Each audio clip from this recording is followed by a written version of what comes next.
Hi. Hello, everyone. It's train time. It's train time. Has the game please appear on the screen, game? Please appear on the screen, video game. Thank you for appearing on the screen, video game.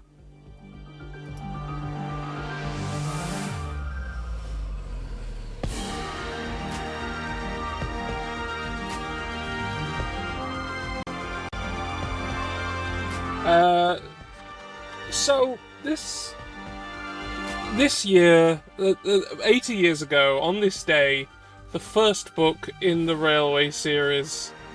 Yes, this is a real-ass DLC for Train Sim World 5 that came out, like, quite recently. Because of this 80th anniversary celebration since the first book was published. Way back in 1945. Thomas wasn't actually in the first book. He was in the second, but the series as it is begins 80 years ago today. And yeah, I was like, I wanted to do something for this, but then then I got word that a whole ass narrative DLC for Train Sim World 5 of Thomas and Friends was coming out. And I went, well, that's it. That's what I'm going to do. Like, I'd love to do something more like informational, like the history of the island, or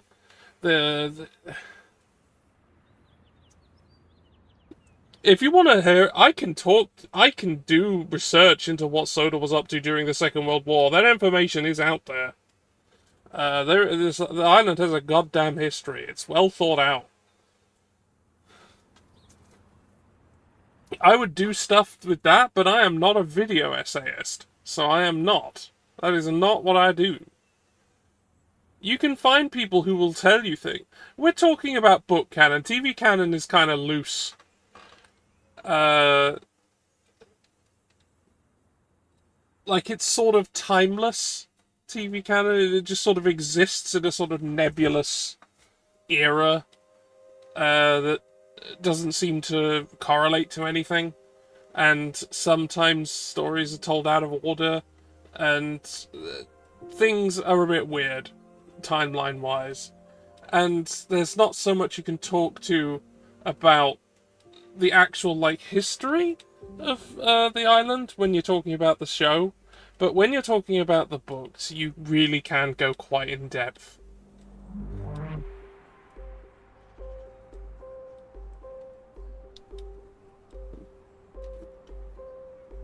But yeah, that's not my job. That's not what I'm going to be talking about. What I'm going to be talking about is this game. Oh, this wasn't here earlier. I was playing this today, and this option wasn't here. This is new. What? Huh? Hold on. Oh, that's his original colours. Like when he worked for the LBSC, that was their livery. They were green.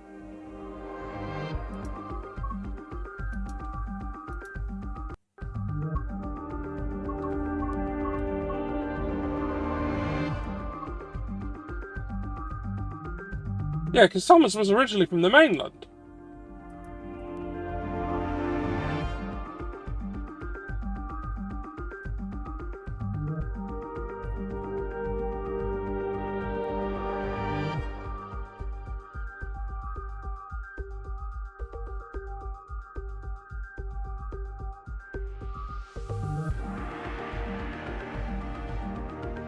Oh shit, it's an additional expansion.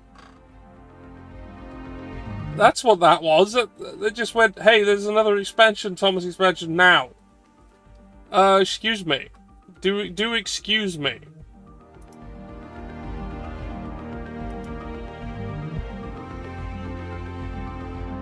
Just going to the store page real quick.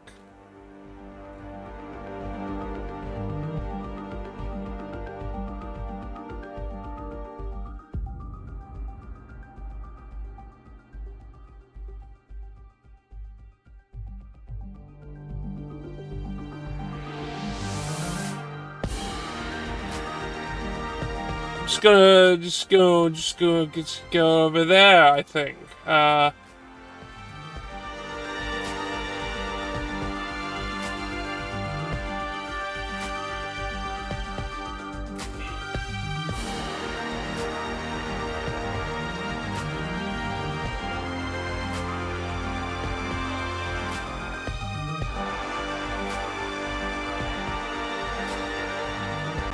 I'm just gonna go over there and just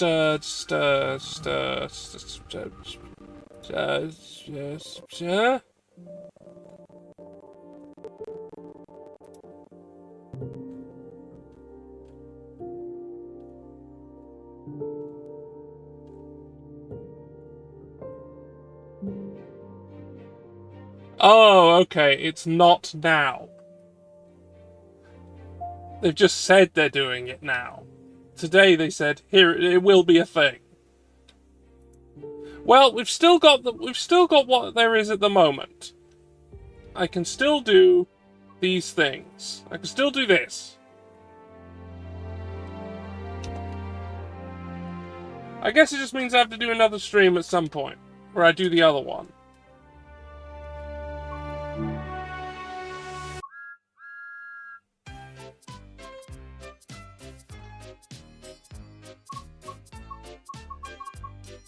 Alright, we've got some,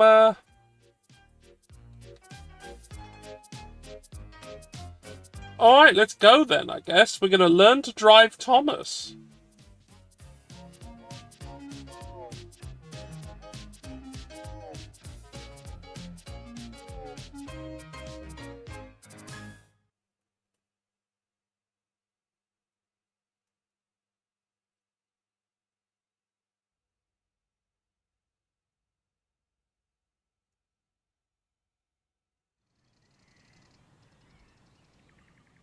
Hello there, and welcome to the training centre.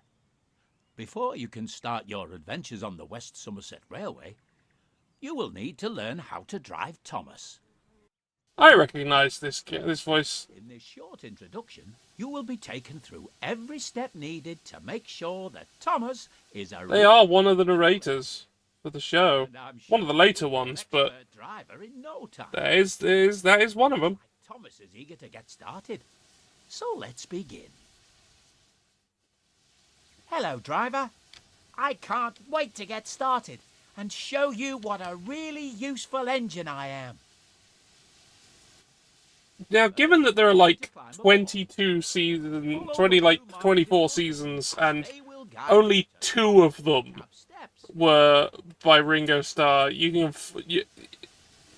there are 22 whole seasons where they were not the narrator. So, alright, so their eyes are following me around, they're looking at me.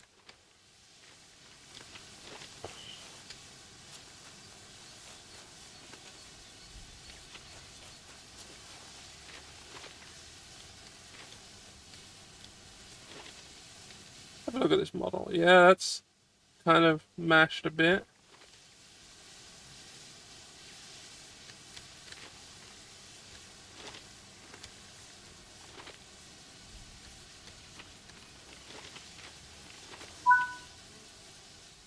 Before you can climb the steps, you will need to check if Thomas's cab door is open. No way. No. If Pure you can fiction. see that the cab door is false. closed, It never you happened. can open it by No first way. looking Wrong. at it and You're then wrong. pressing the button shown on the screen.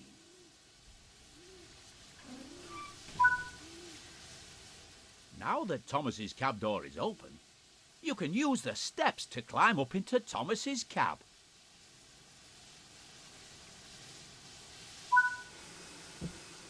Welcome to Thomas's cab.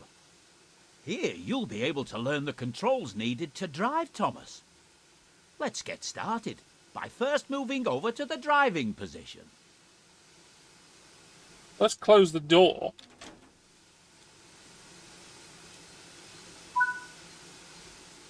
If you want a better view of your train or the line ahead, you can change between several different external camera views at any time whilst driving. For this introduction, use the controls shown on screen to change to this particular external camera.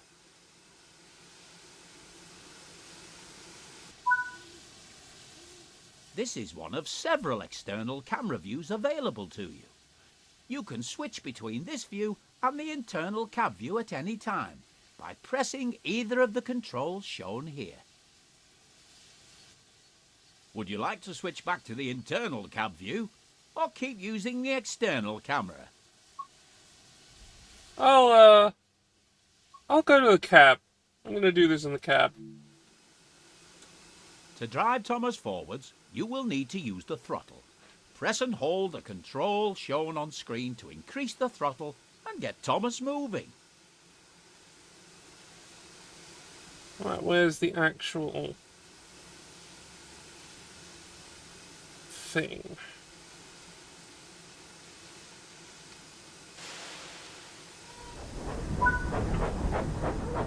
Well done. You're doing a good job so far.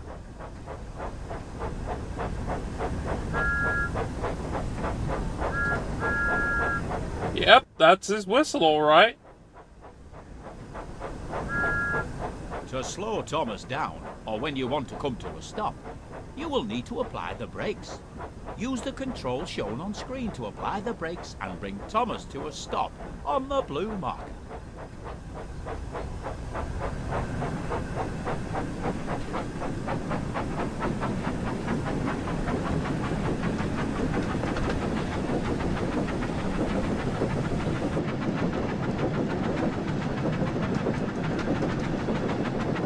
Oh, there's Annie and Clarabelle over there. Oh, their eyes are following us as well. That's nice. Not true.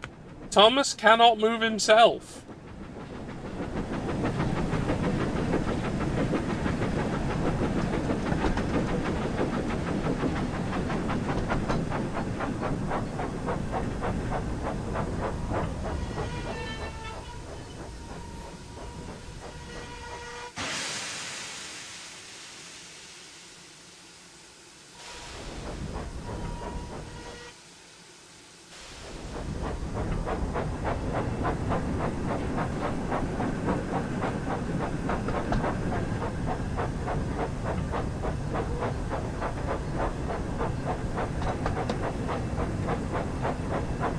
Ah.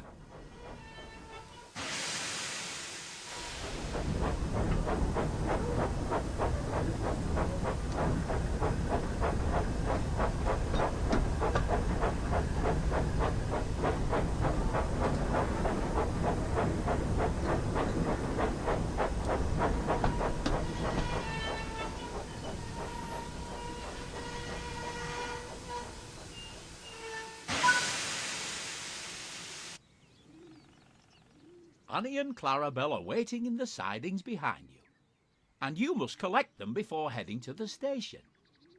In order to reach Annie and Clarabelle, you will first need to switch the junction. Yeah, the thing is, Thomas is an engine. They are a locomotive.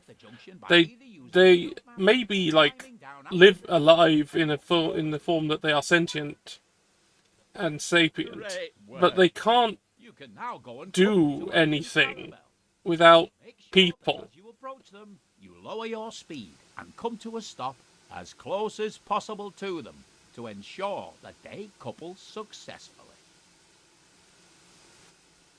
To make Thomas reverse, press and hold the controls shown here until Thomas starts moving backwards.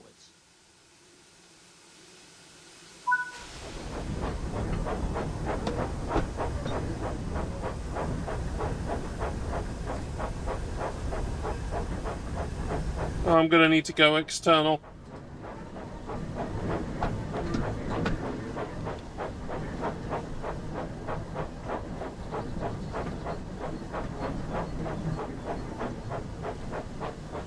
Normally I'd be able to like poke my head out the window, but the controls don't seem to allow for that.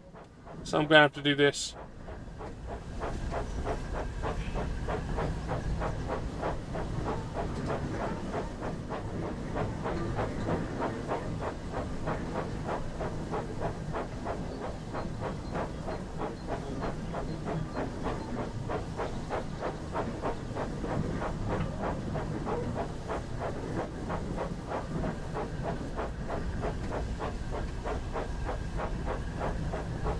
We're not on Sodor! This expansion takes place in Somerset.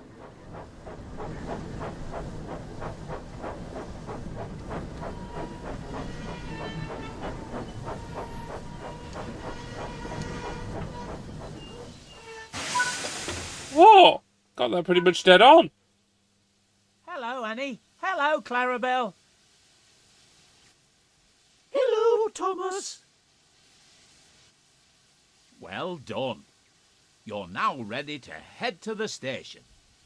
When you're ready to continue, use the throttle to apply some power to drive Thomas forwards. I really should have checked if they were actually talking, if their mouths were moving during that. Oh well.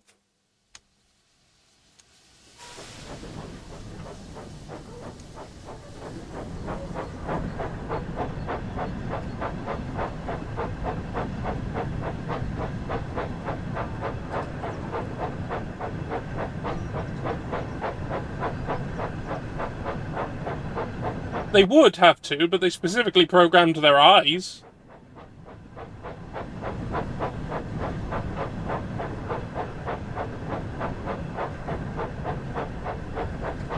But yeah, they would have to like do interesting modeling work to do that. The engine, the game engine might not actually be capable of doing to do a.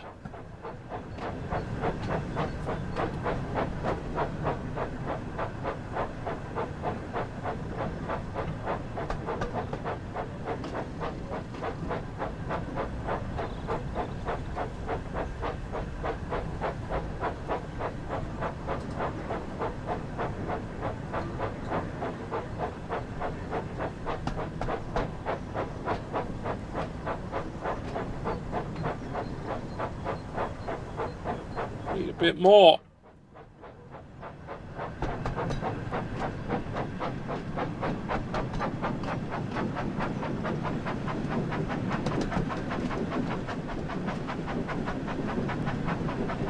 Right, where we're heading is 1 kilometer away. Let's go!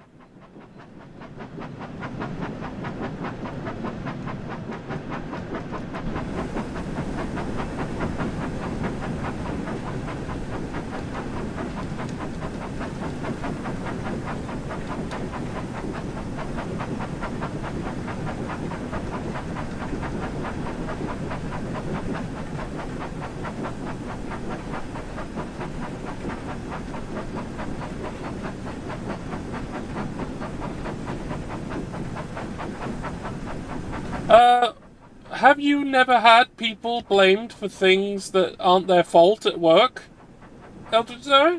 Has that never happened? It isn't actually their fault. They're kind of scapegoats.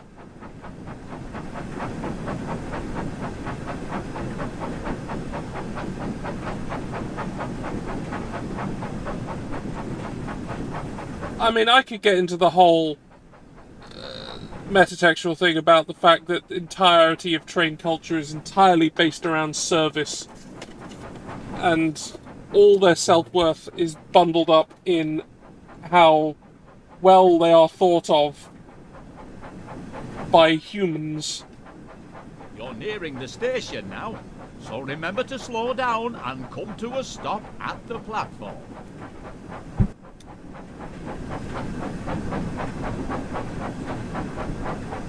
And, Zoe,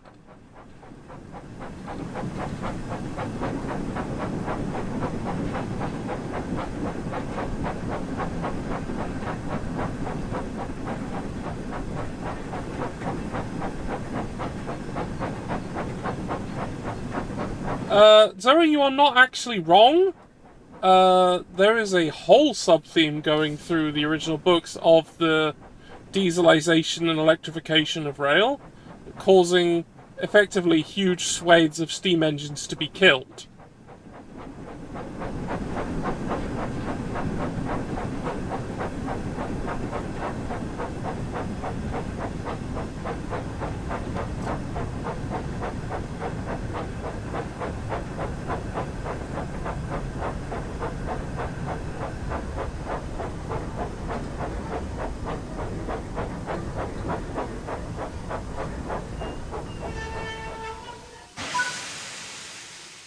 To allow the passengers to climb aboard, you will first need to open the passenger doors, using the control shown on screen.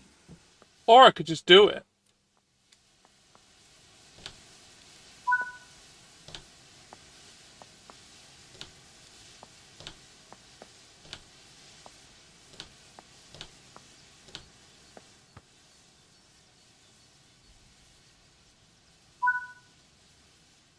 Well done. It looks like all of the passengers have boarded now, so you can go ahead and close the passenger doors by using the control shown here. Hey, Clarabelle. How you doing?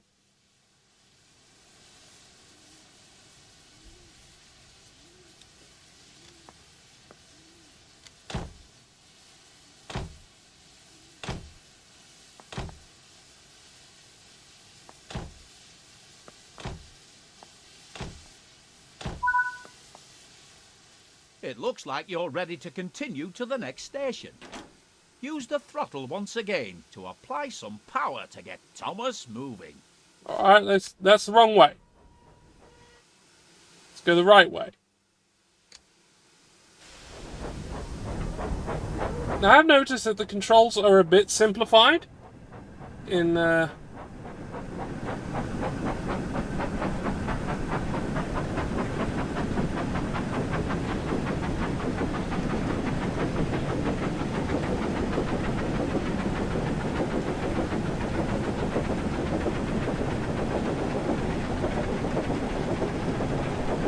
speed limit's a bit higher on this one.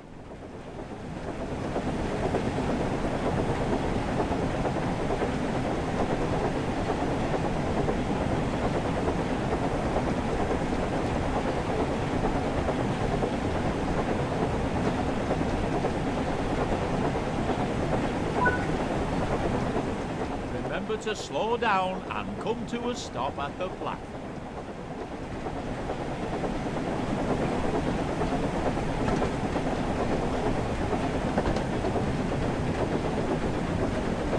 Ease it. Ease it.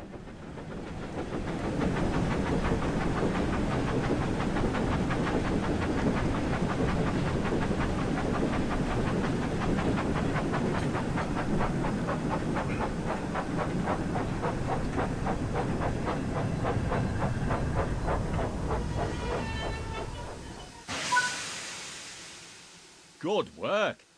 Now open the passenger doors to allow the passengers to start boarding.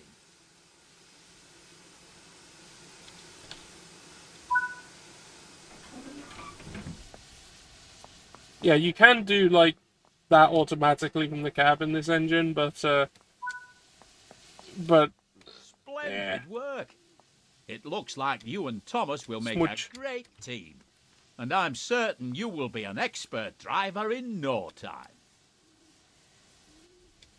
If you'd like to learn how to drive Thomas again, you can return to the training centre at any time to replay this tutorial.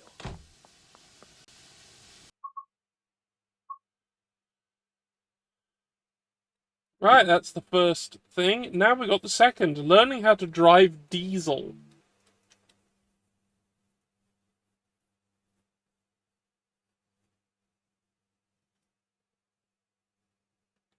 Yeah, I know that's out now. I'm playing it.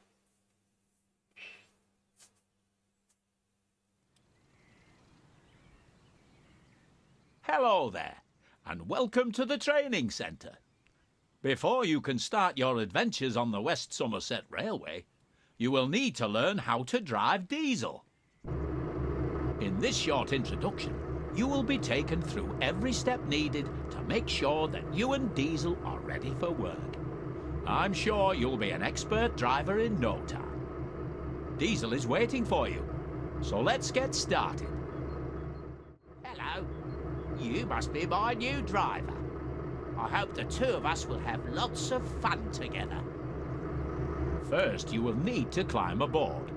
Follow the blue markers in front of you as they will guide you to Diesel's cab steps. Before you can climb the steps, you will need to check if Diesel's cab door is open. If you can see that the cab door is Yeah, so they seem to have simplified the controls for controlling steam engines when playing Thomas. Because I guess they expected a younger audience to be playing this. I'm fine with that, though. That's absolutely fine. Now that Diesel's cab door is open, you can use the steps to climb up into Diesel's cab. While I might have quite liked to meddle with his controls, but Here you will be able to learn the controls needed to drive Diesel.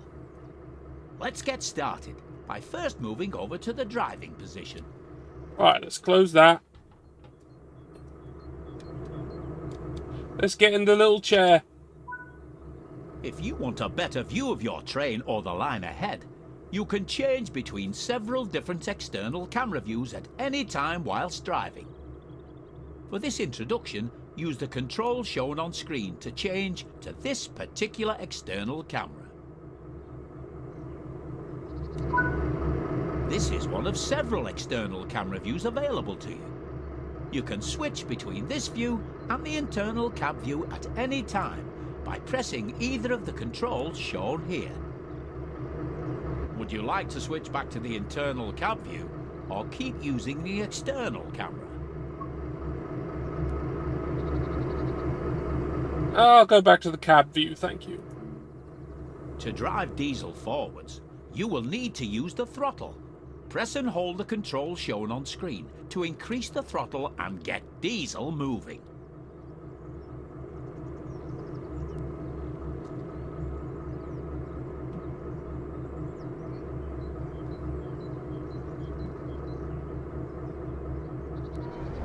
No, wrong way.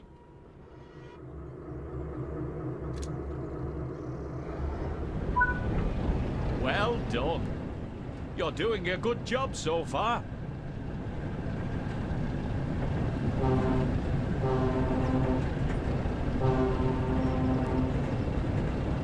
Yep, that's Diesel's horn, alright. To slow Diesel down, or when you want to come to a stop, you will need to apply the brakes. Use the controls shown on screen to apply the brakes and bring Diesel to a stop on the blue marker. No, faster. Let's go, Diesel.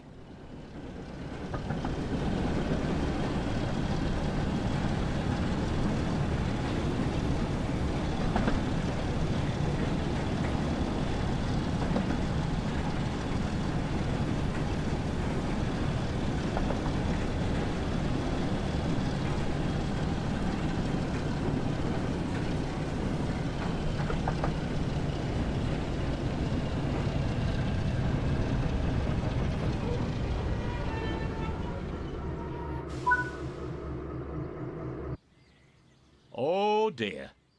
It looks like the troublesome trucks are in a bit of a mess, and you will need to shunt them back together again. In order to reach the troublesome trucks, you will first need to switch the junction so that it is set to the correct track. Oh, you know earlier how I was talking about that subplot throughout the whole original books about effectively the genocide of steam engines? Well, that's still present in the show. It's just less blatant. Make sure that as you approach them, you lower your speed and come to Kind of impossible to ignore when a couple of characters. It's kind of integral to their history.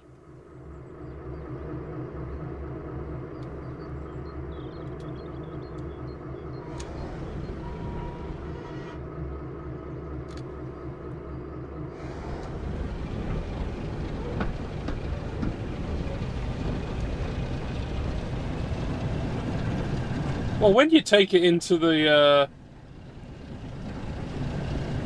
a world where steam engines, and in fact diesel engines, in fact all engines are literally alive,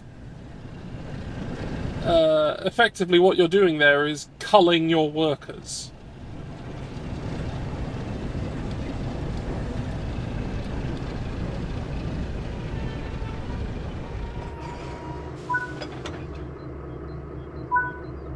Now then, you troublesome trucks, I expect you to behave and not be so troublesome.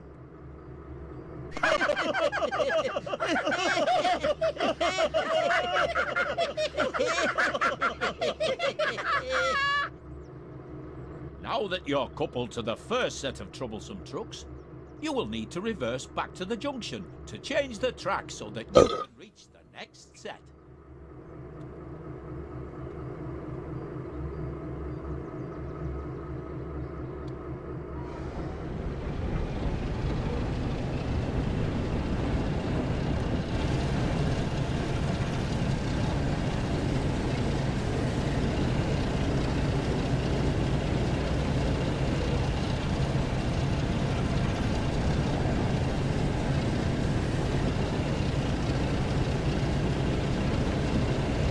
Oh yeah, that truck that got murdered. That guy got very murdered. And in the show.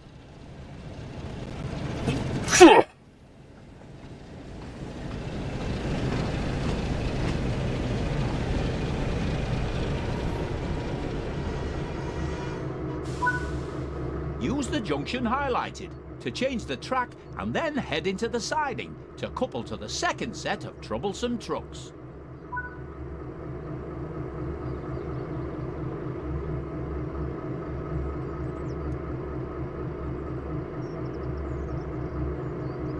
Oh no, it's already set the right way. Good, good.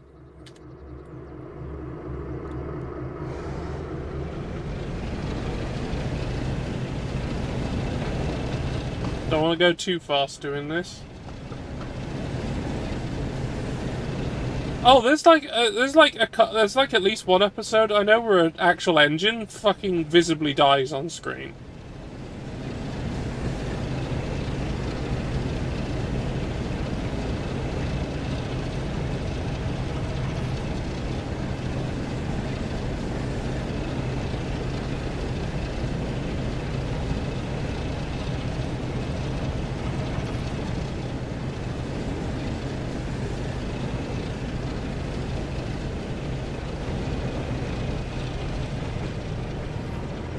Engines don't literally die if they don't have any coal, but they will just not go anywhere.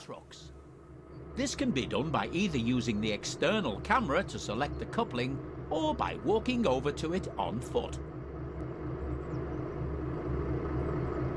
Right, then we get back in cab. We're heading out.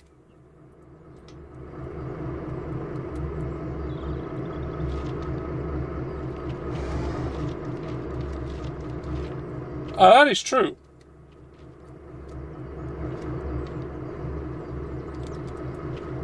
Hey, you shit. Smooch. Alright,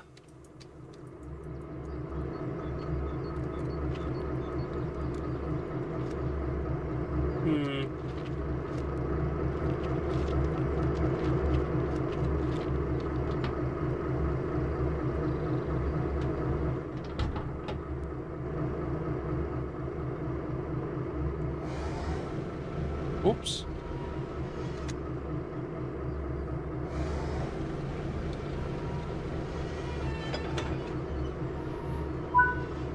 Good work. That's the second set of troublesome trucks coupled to your train. There is still one set left to shunt, so reverse back to the junction and set it to the correct track. The faces just kind of rust. Engines can drown. Yes, absolutely. That is how one has perished.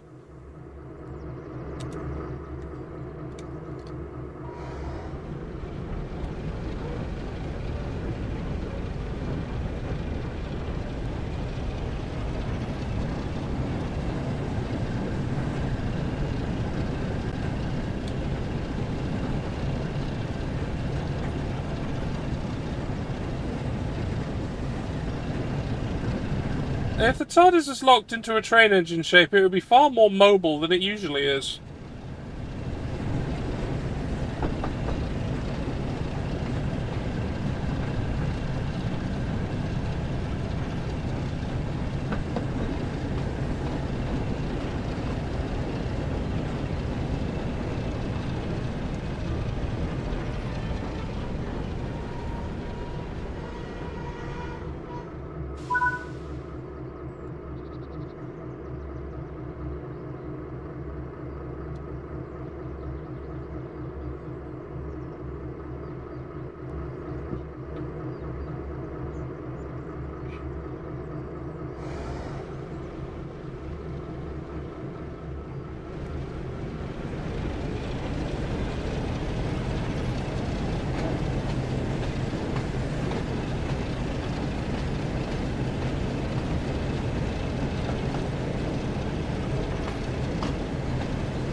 Ain't many of those left. Thanks, the master. Thanks very much for that. Splendid work! The troublesome trucks are all sorted now, and it looks like they weren't too troublesome. I'm certain you will be an expert driver in no time. If you'd like to learn how to drive diesel again, you can return to the training centre at any time to replay this tutorial.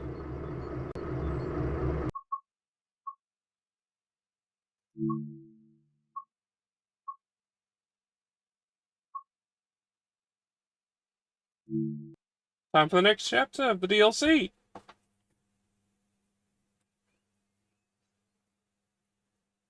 Topham Hatt normally isn't in this game.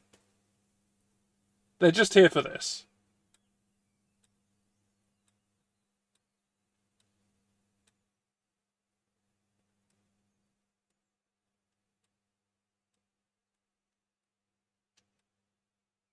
Thomas's arrival. It was a warm summer's evening on the... Okay, Peg, I can actually answer that question. And Thomas the Tank Engine was waiting at Dunster Station. He and Sir Topham Hatt had been invited to visit the railway and were on their way to Minehead for a big welcome. There he is. I can't wait to get to Minehead Station and meet everyone, said Thomas excitedly. You said you had a friend that worked on this railway, didn't you, sir? Yes, Thomas, I have, replied Sir Topham Hatt. Mr. Peters and I have been friends for a long time, and I'm sure you'll get to meet him once we reach Minehead. And I know he's very keen to finally meet you, especially after I told him how useful you are. Thank you, sir, puffed Thomas proudly. Although I do hope my branch line back on Sodor will be all right without me. I'm sure my passengers will miss their regular train rides. I'm sure your passengers will be fine, Thomas. There's no need to worry about your branch line, chuckled Sir Topham Hatt. I've arranged for Percy and Toby to look after it while you're away. Bertie said he'll lend a hand too. Thomas smiled, thinking about his friends back home. Right then. I'm waiting for the cutscene to finish. We don't want to keep everyone waiting. And with that, Sir Topham Hatt walked down the platform and climbed aboard Annie. Yes, sir, peeped Thomas. Minehead, here we come. Oh yeah, no, Jago Hazard. I'm subscribed to Jago Hazard. I like incredibly obvious. Ah! Ah! Hello! Hello, Cuddlebog. You were doing some Borderlands, it seems.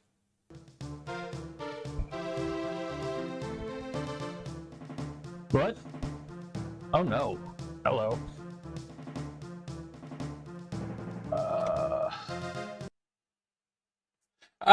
Anyway, I'm dressed as a Topham Hatt today because that's kind of what I look like in real life anyway, so whatever. And I'm playing the new Thomas and Friends DLC for Train Sim World 5 in honor of the 80th anniversary of the original book's publication. And then I found out that there's going to be another one later on, and I guess that's another stream entirely. But right now, I'm here doing this. I just done the tutorials, and I'm starting the actual first mission. But I have to answer a question that Pank has given me. Is Sir Topham Hatt pro-union? Well, it depends when you ask. And it also depends which Sir Topham Hatt you're talking about. Because if we go by books, there have been 3. And the first one was more anti-union, for sure. He opposed a strike that took place early on, which was, by the way, caused by his own mismanagement. But, well, the book doesn't say that outright, but it kind of was. Also, that Sir Topham was more doesn't want to lump it with the paws than the later ones.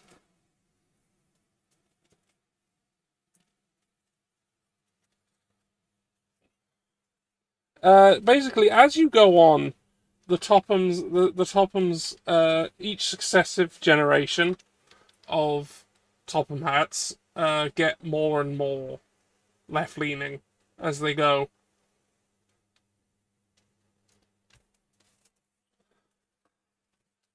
I don't know. Though they all tend to be slightly ahead of wherever the current mainland rail directors are at the time.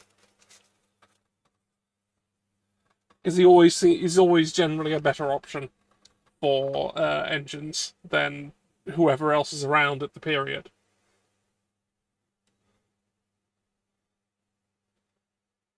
Like, he's not one to actually just straight up scrap his engines or throw them to the wolves for anything. No, that ain't what he's about. That's not none of them are about. But, yeah, the first one was a bit anti-union. Yeah. And because the show has the same Topham Hatt the whole way through, because, as I said, sort of timeless world, he just undergoes character development instead.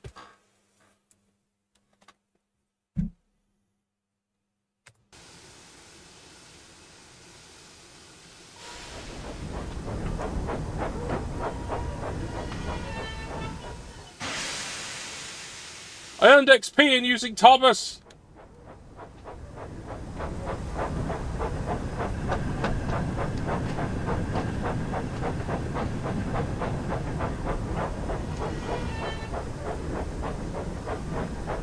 Oh yeah, I'm in a road area. I can't go very fast here. Speed limit's a bit low. No. I wonder what kind of jobs I'll get to do here, wondered Thomas. I do hope we get there soon. I can't wait to get started. Yes, it will be nice to finally arrive, said Annie sleepily. I don't know about you, Clara, but I'm rather looking forward to a nice long rest after our long journey here. Oh, and those of you who were here at the start, that music medley I played was all orchestral adaptations of music from the show. And I hope it sort of showed how the variety of music that the show was capable of doing. And I want to make a good impression and show everyone that I'm a really useful engine, especially as we've come all this way.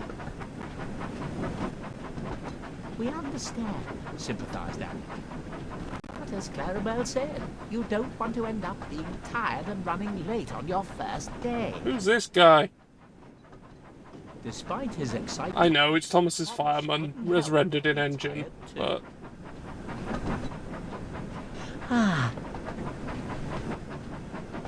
It sounds like we're not the only ones who need to rest their wings, laughed Clarabelle. Well, I suppose I am a little tired, he said wearily. And a good night's rest would be nice before we start work in the morning. The three friends continued their journey towards Minehead, and it wasn't long before they were nearing the station.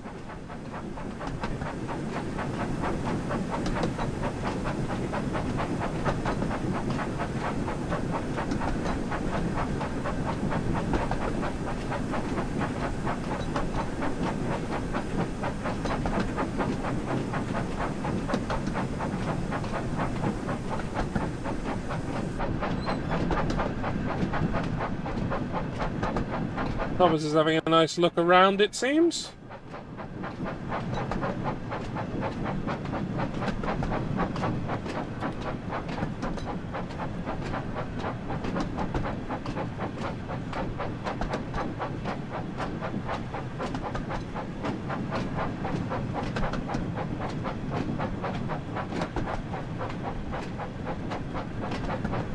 Just looking for where Topham is. Because he went into Annie. He appears to have vanished.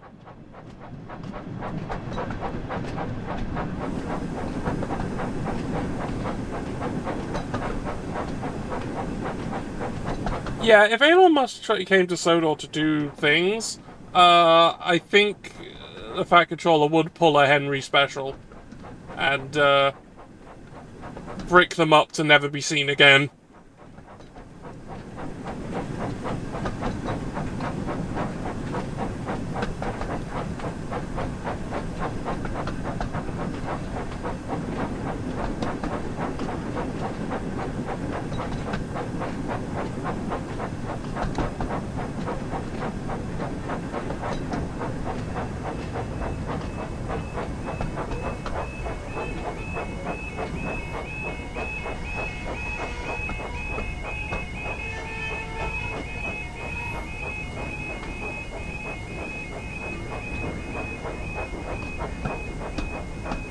I have some. If that's I'll handle it.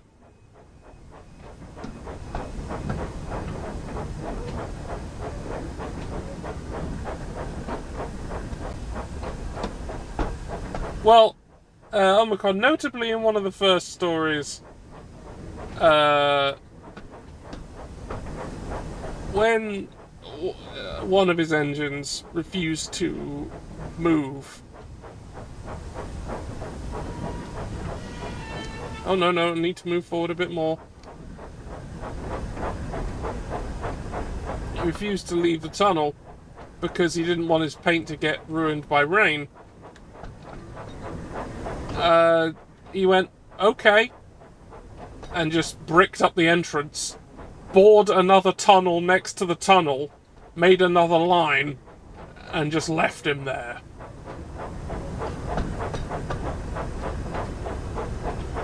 which is an enormous expense.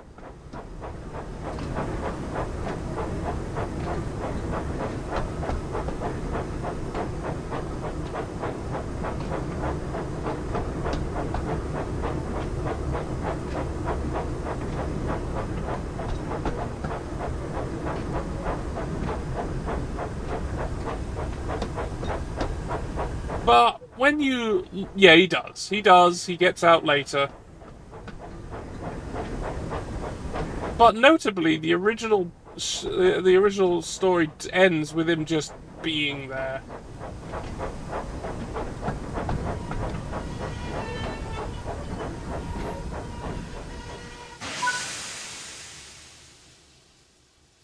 As Thomas's train pulled into the station, he looked around and noticed a smartly dressed man standing on the platform. He wondered if this was Sir Topham Hatt's friend, when the man stepped forward and introduced himself. "Hello, and welcome to the West Somerset Railway. You must be Thomas, the famous tank engine I've heard all about. It's great to finally meet you. My name is Mr. Peters, and I must say it's a pleasure to have you here." "Thank you, sir," puffed Thomas. "I'm excited that we have been given the chance to come and visit your railway, and I can't wait to get started." "That's what I like to hear," said Mr. Peters. "Sir Topham tells me you're a very hard-working engine, so I'm looking forward to working with you and making sure that you and all our visitors have a great time at the party tomorrow night." Just then, Sir Topham Hatt walked up. He greeted his friend warmly and started telling him all about Thomas. "Thomas is one of the most useful engines I know, and I'm sure he'll prove to be a credit to your railway." "That's wonderful to hear," replied Mr. Peters. "I'm sure..." Yeah, it is somewhat sinister how their worth is boiled down to how useful they are. Mr. Peters smiled and turned to the crowd of passengers. "Ladies and gentlemen, I would like you all to give a warm But I think welcome that to comes our visitors the from island of Soda. a mentality of they are literally machines for work. His loyal coaches, Annie and Clarabelle." That is just who they are. Everyone clapped and cheered, and Thomas looked on, feeling very proud.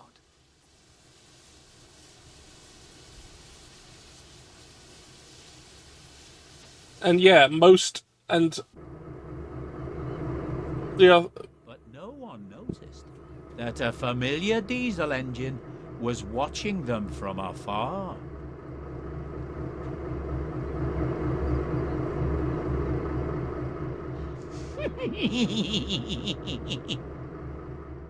Now it makes sense why Diesel's here. He is a British Railways engine, not Sudrian.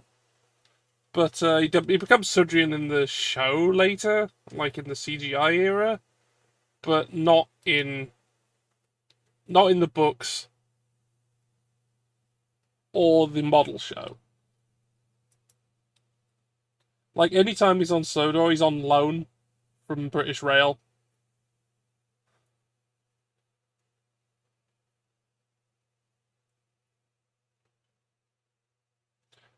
Yeah, Diesel's name is Diesel.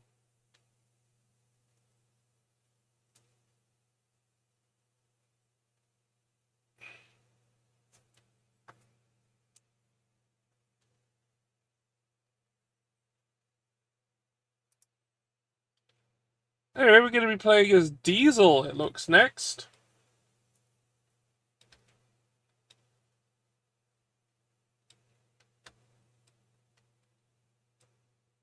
The devious Diesel.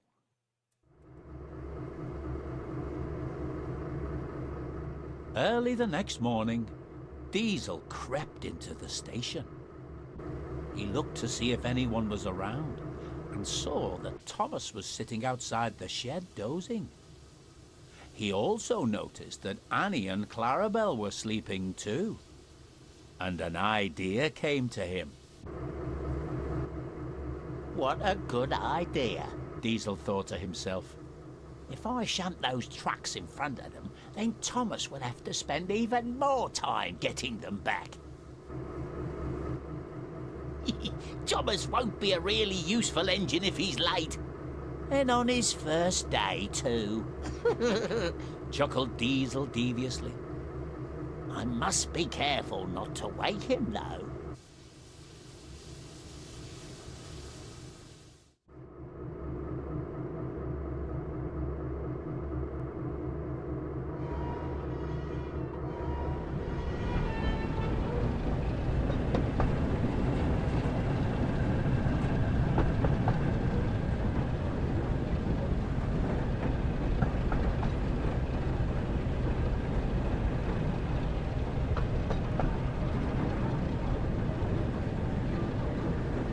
Oh, Diesel's a shithead.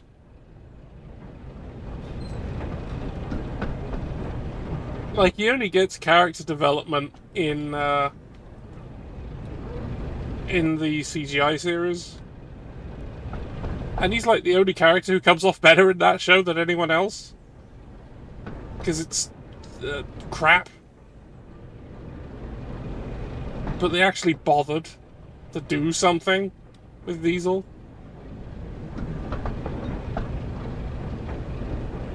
Because I guess they wanted a regular antagonistic character, and they just brought them. Let's not talk about Thomas and Friends All Engines Go, where they just abandon all realism at all, and now they're just creatures.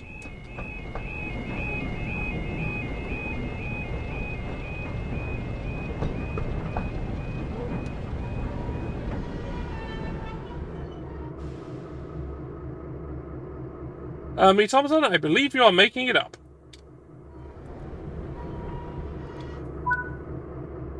I don't think that happened. At least I don't recall it happening. Nope. Oh, forward.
Yeah, it has, hasn't it, me, Thomason?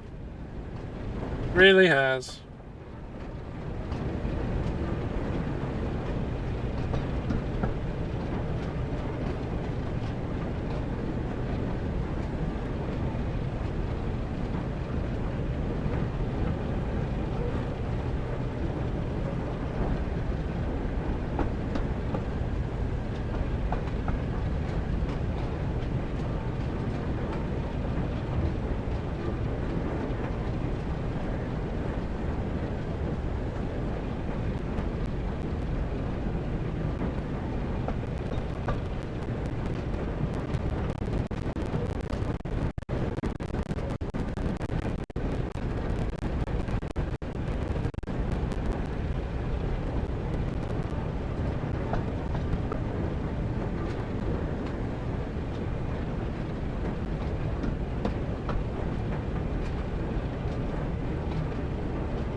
Yeah, it is very weird that a Shinkansen is there.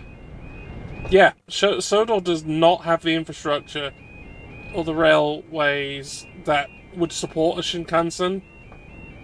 You'd barely get... Like, there's no point.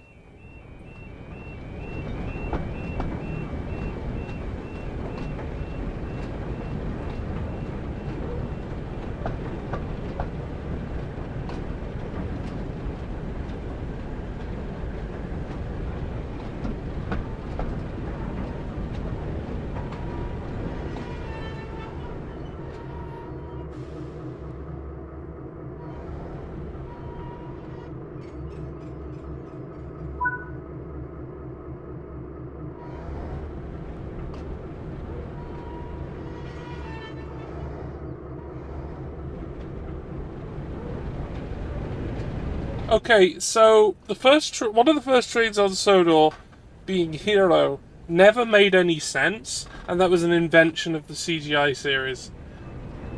Hero is a great character, but he doesn't make any sense at all.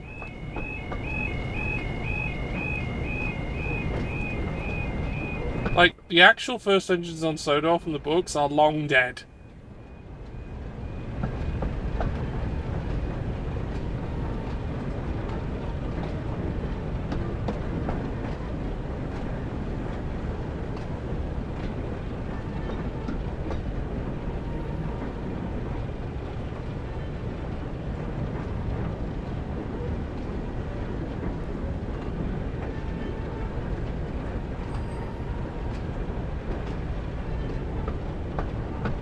Well, Hero is from Japan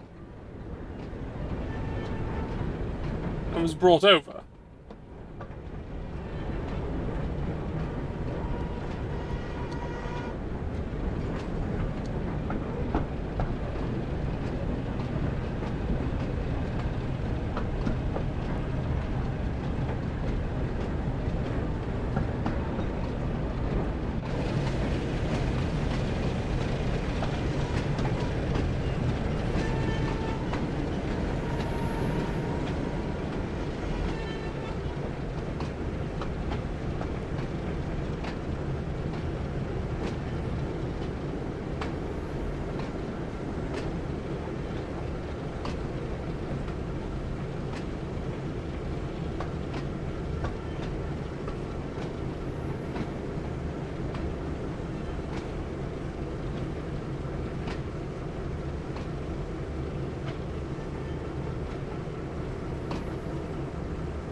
We have had characters from like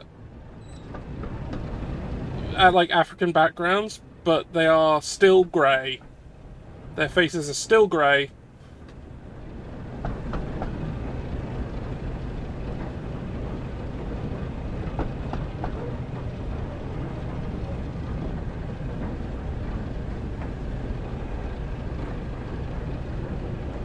I can't remember the name of the one who ended up joining the main cast late on in the CGI series.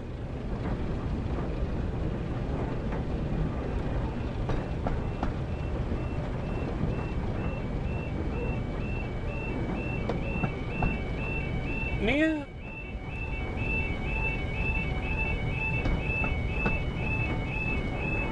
Wow, these people at the crossing must be really fucking pissed at me.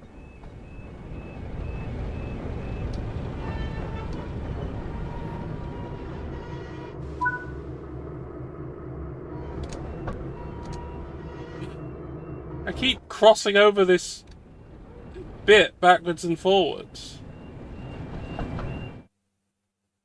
Oh. Fuck!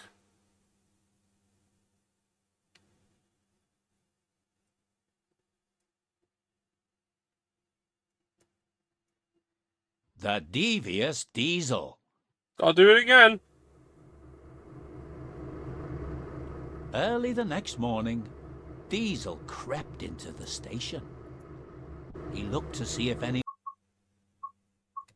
was around and saw that Thomas was sitting outside the shed dozing.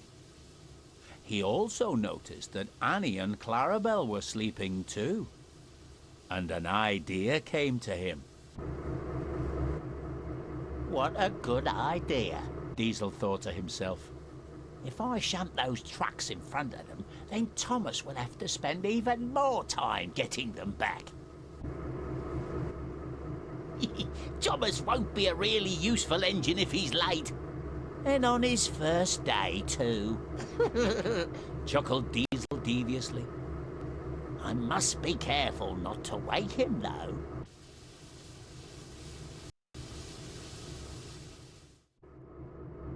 I just realised all of that is going into the auto subtitles.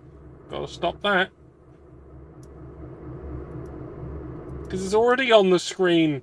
I don't need to subtitle it twice. That doesn't make any sense.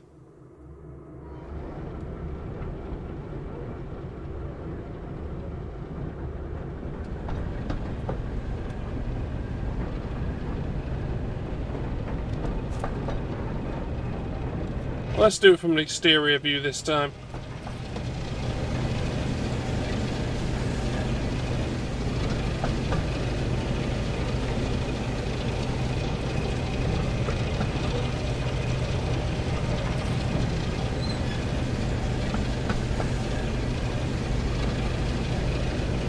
I do appreciate that the engines are just a little bit grimy.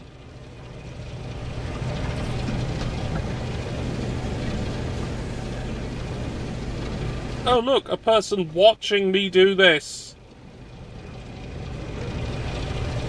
Yeah, I'm sure no one will tell. Hello, bicycle person.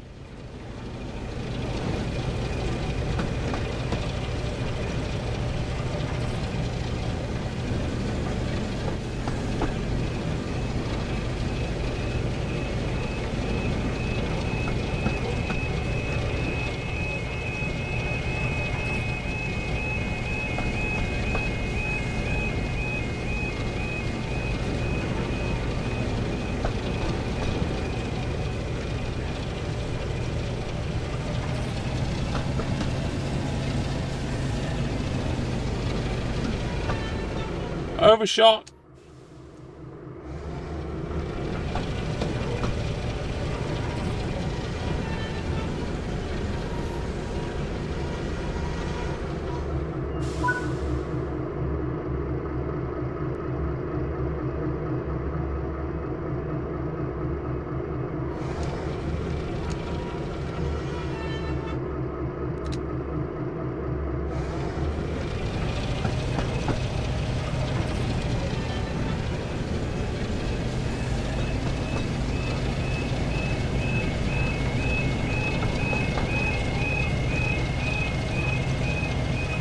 I see how I fucked up that last time. Must have gone across when the signal wasn't ready. Which would cause problems. Save. Have a drink. Yeah, okay, I'll save, sure.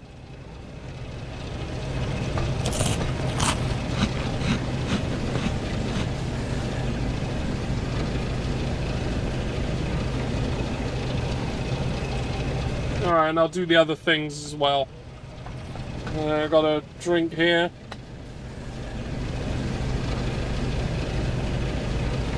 Bit of lime cordial.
up phone. I am driving a train.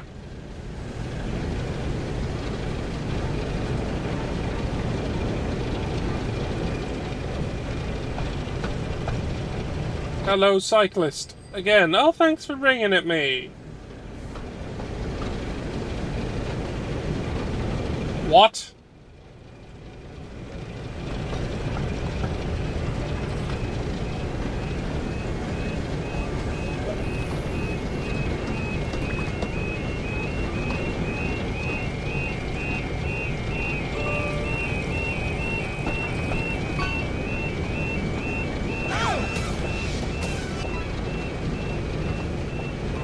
Hey, Hank, you found the entire Earth.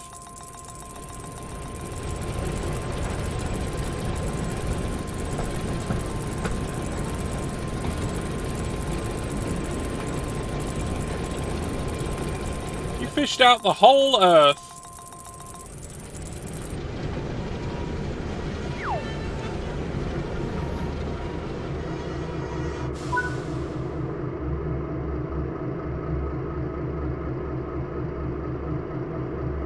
Thank you.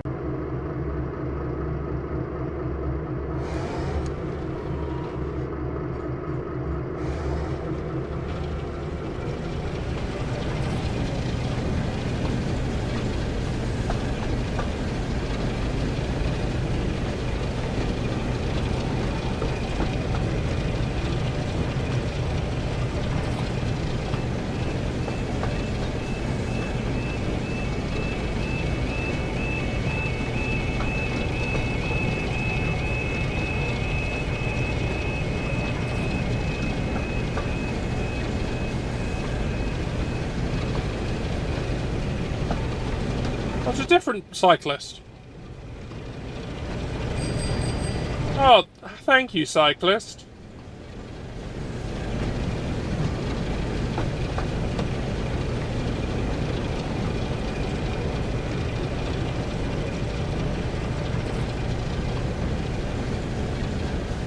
Well, I'm only going at 8 miles an hour.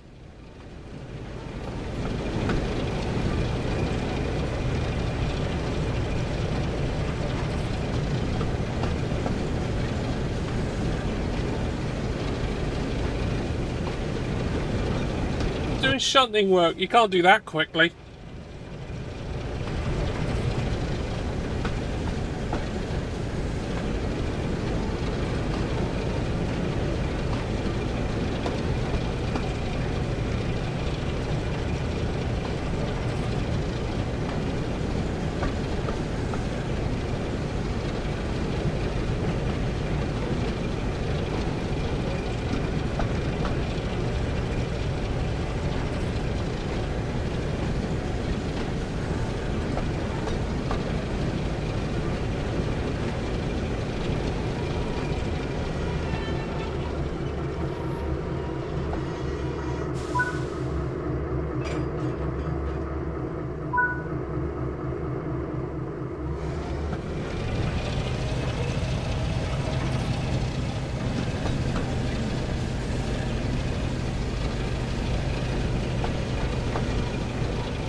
Yeah, if you think life's bad for an engine, think about them.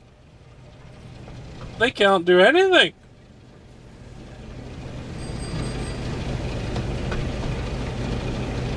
No wonder, like, they take what little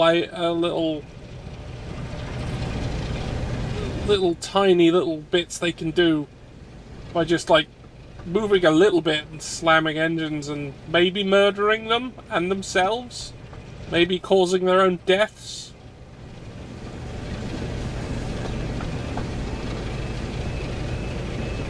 Well, they aren't the smartest. We'll give it that.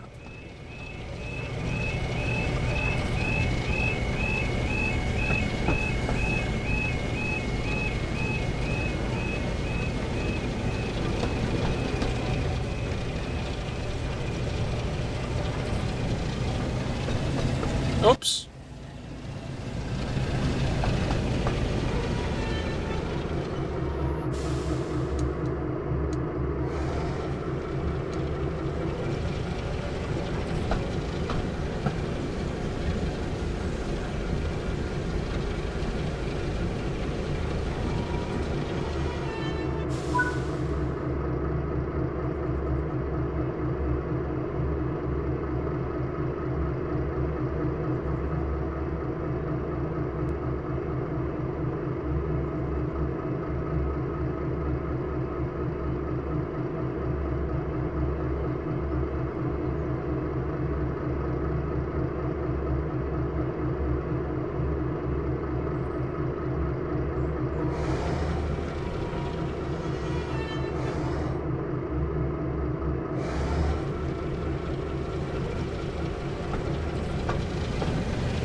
Alright, we got further than we did on the first attempt.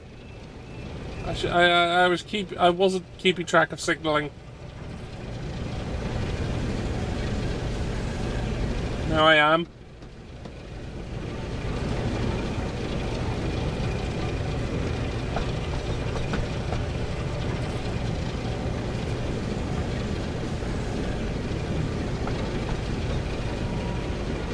Oh no, faster.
Grabbing them while they're asleep.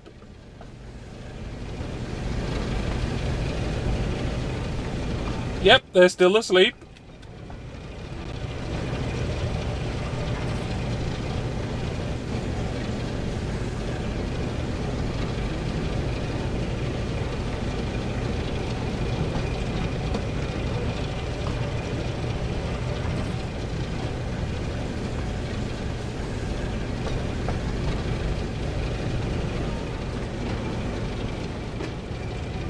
Yep, Clarabelle's asleep too.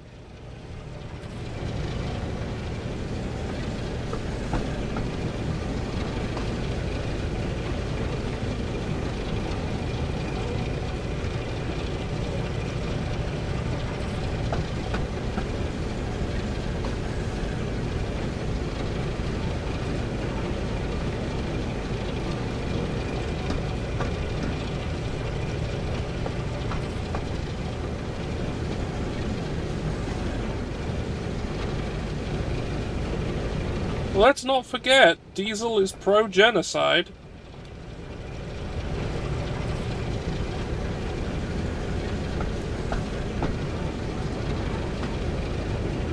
Go to bed, Spotty.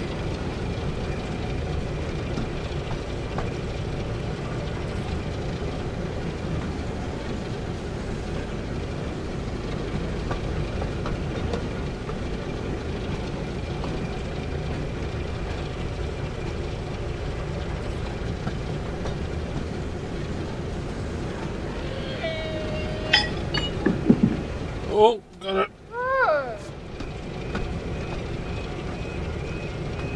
Oh, jeez.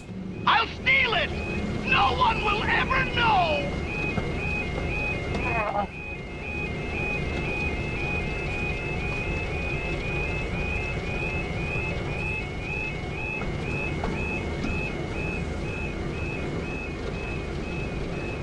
Yeah, this layout seems fucking stupid, but this is a railway that actually exists, so... Yo.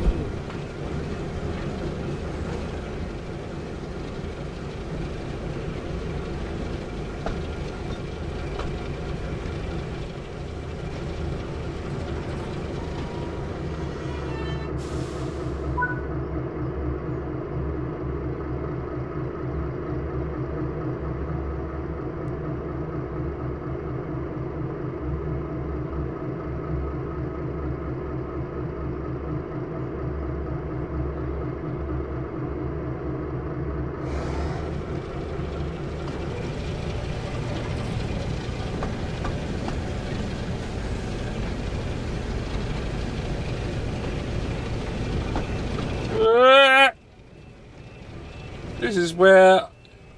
If you lean your head out of the window, that's where your head gets cut off. Don't do that.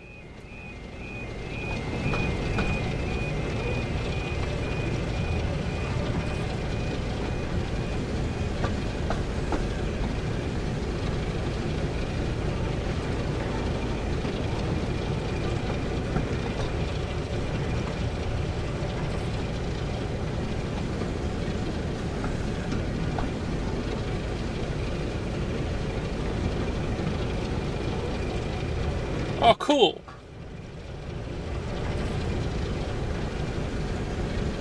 That's much more useful.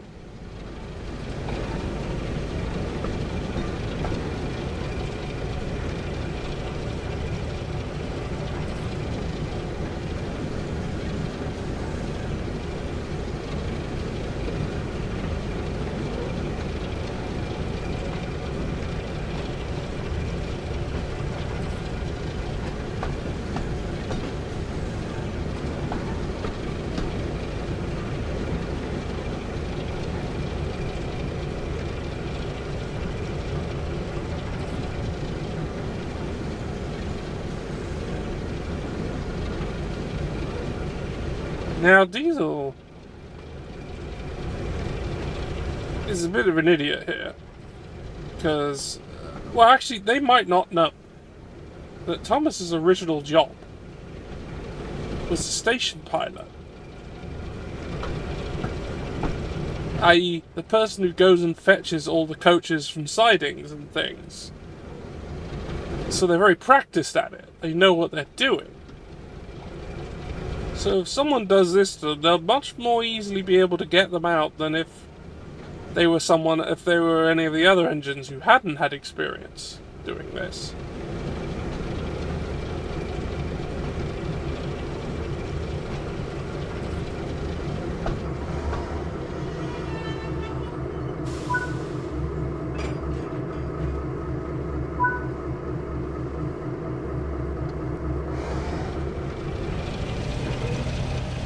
Alright, bye.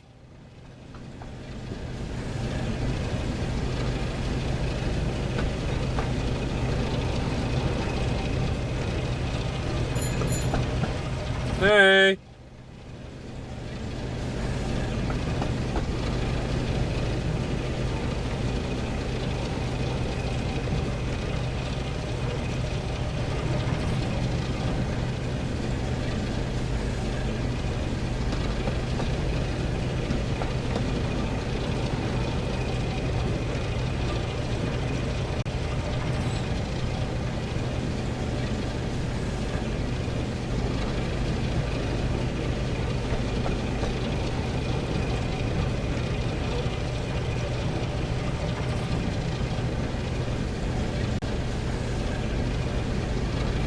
Oh, there's a wood floor. That's nice.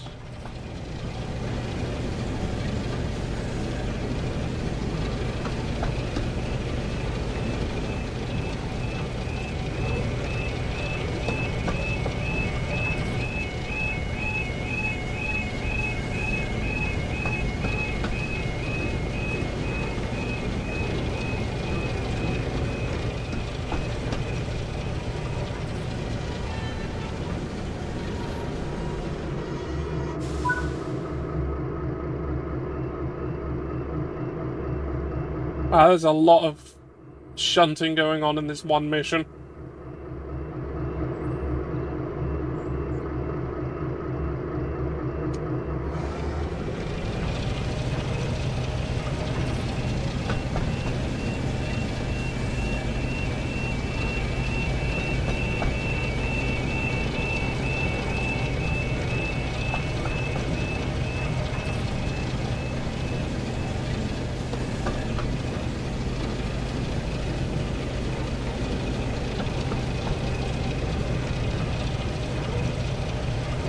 Hey everyone, did you know?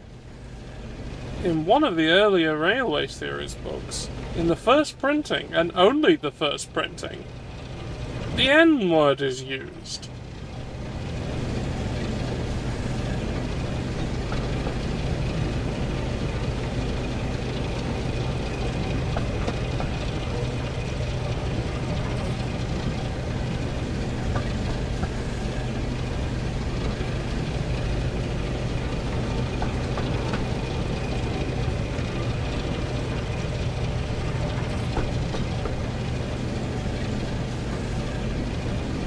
Again, not as far as I know, Panda. I do not believe so.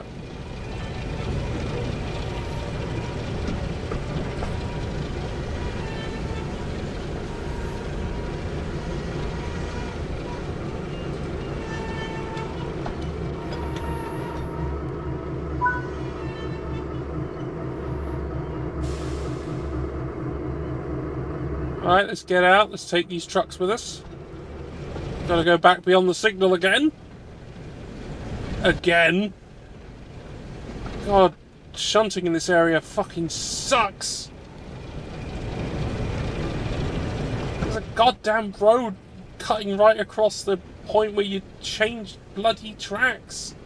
Fucking hell. And I remind people, this is a real place. Oh, fuck! Checkpoint.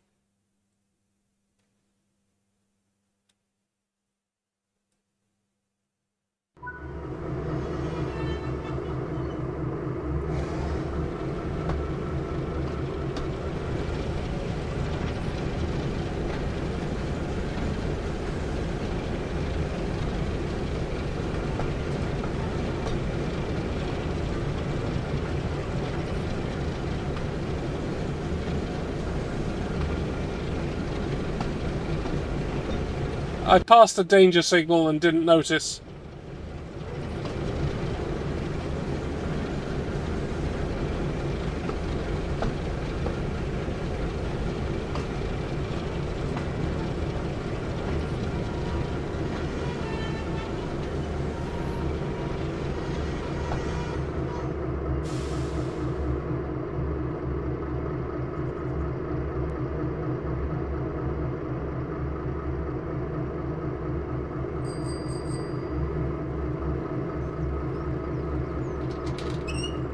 Alright, now we can go.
Hello, big truck.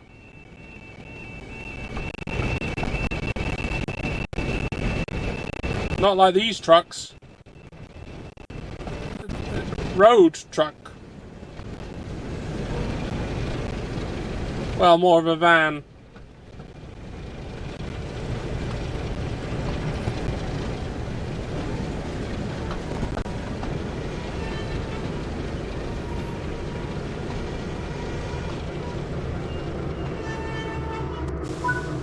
false. No way. No. Pure fiction. It's false. It never happened. No way. Wrong. You're wrong.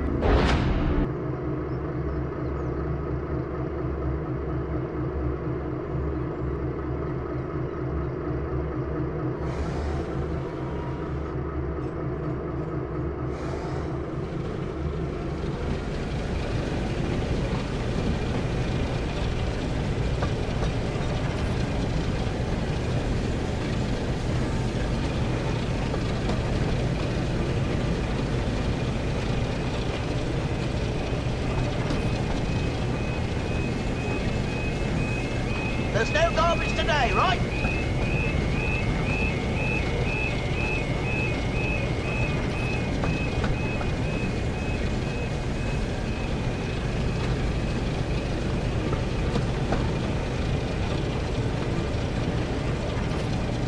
How did Zoe? Of course I have redeems based on tugs. What do you think I am? No, the garbage redeem has been there for a long time. SSX tricky.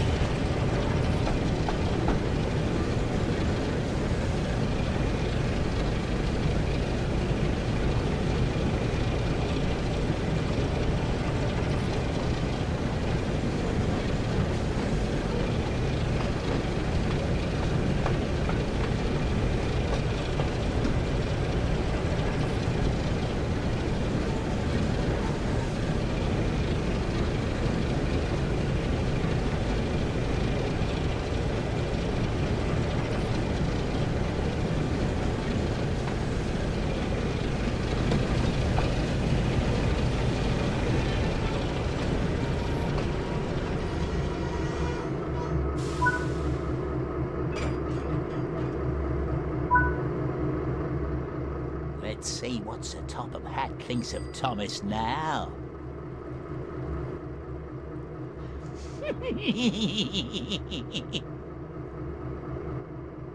And he whispered to Annie and Clarabelle. Somehow from over here. Sleep tight, ladies. And as quietly as he could, Diesel scuttled away.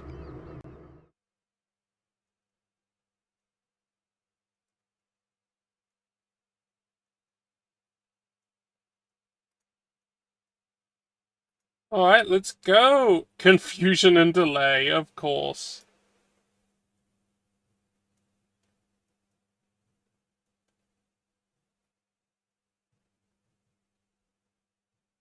Confusion and delay. Those things that Stop 'em Hat really hates. Thomas awoke, tired but excited for the day ahead. He looked all around the station and took in all the new sights and sounds in front of him. He then spoke to Annie and Clarabelle. Morning, Annie. Morning, Clarabelle. They're not there. But there was no reply. Thomas looked over and realized his friends were no longer beside him. Annie? Clarabelle? Where are you? He suddenly heard a chorus of voices from a nearby siding. Thomas! Bust my buffers, he cried. How did you get over there? Don't worry, I'm coming to get you.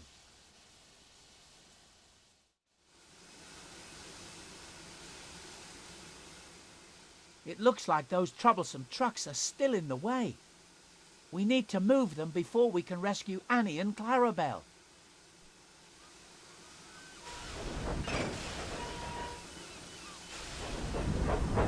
Fucked up.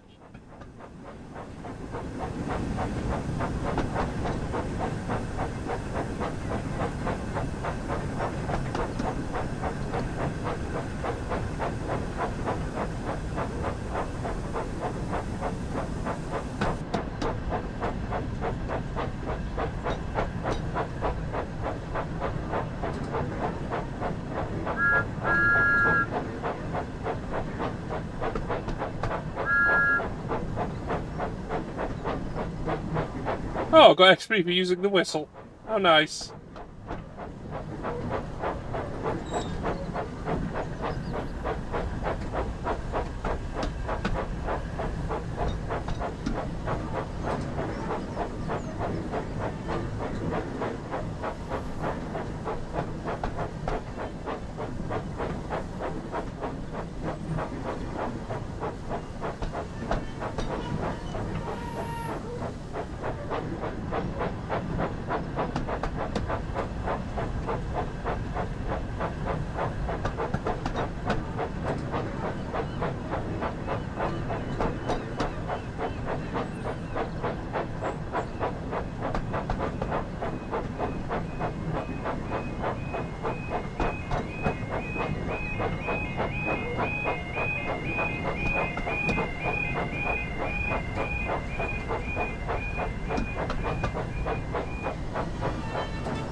Alright.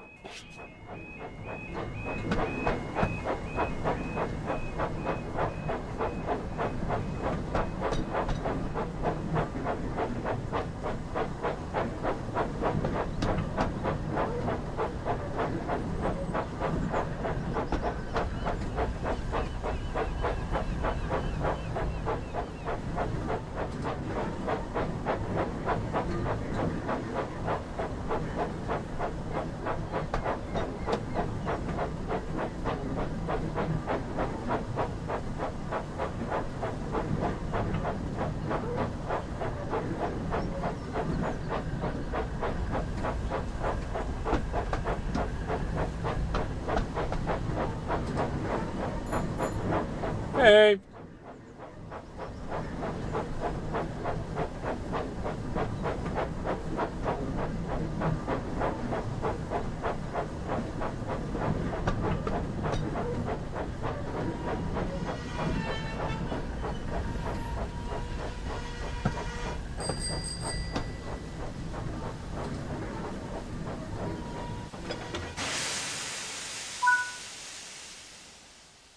You troublesome trucks are always causing confusion and delay.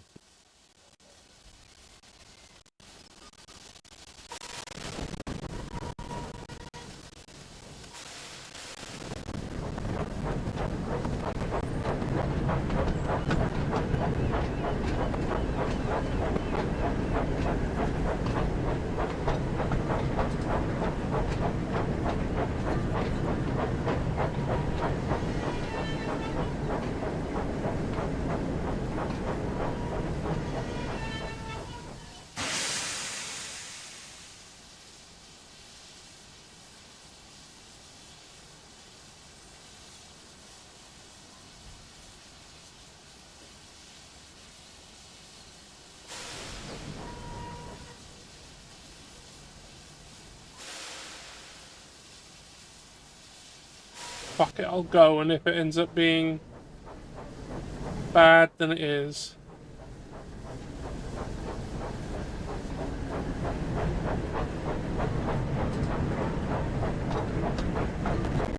Save. I'm good. It seems I'm good.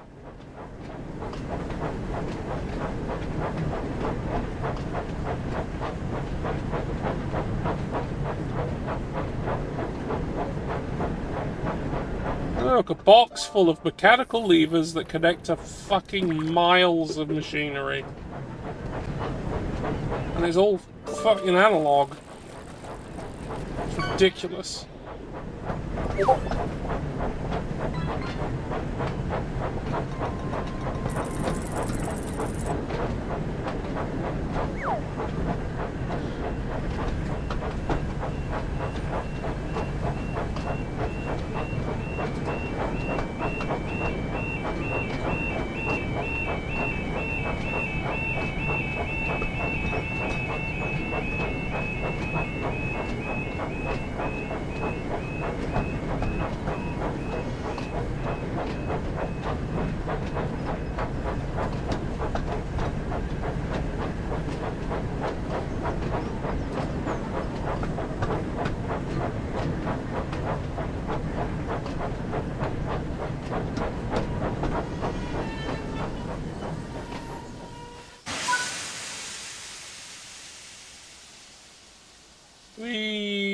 over here.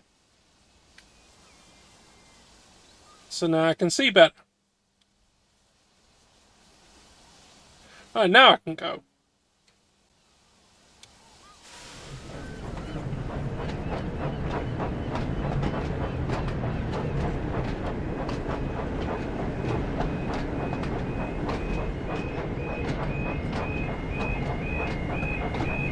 Oh, you mean... these? Yes, they are.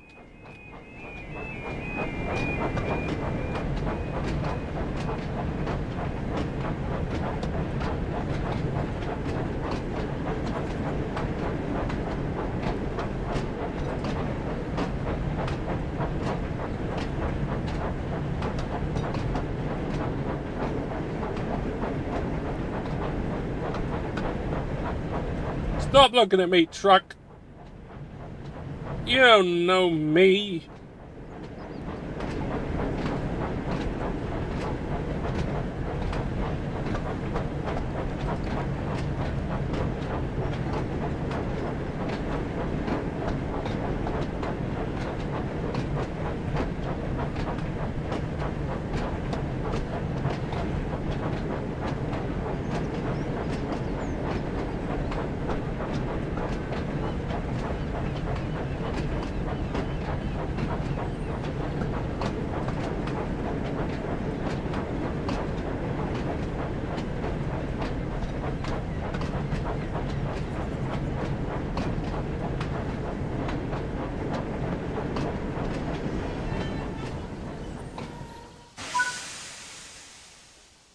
The track is clear now, so we can go and collect Annie and Clarabelle.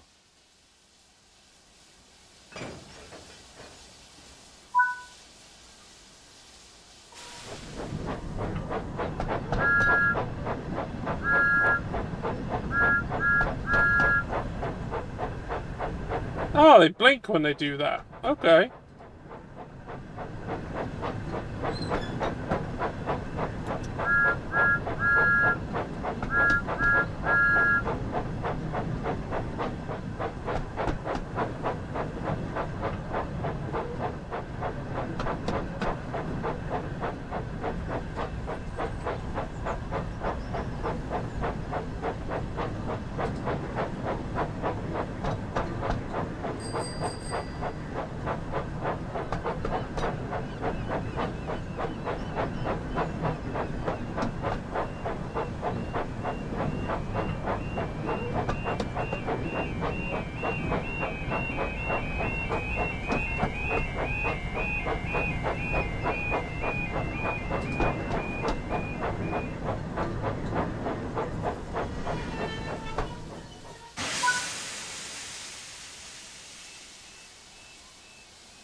And back we go.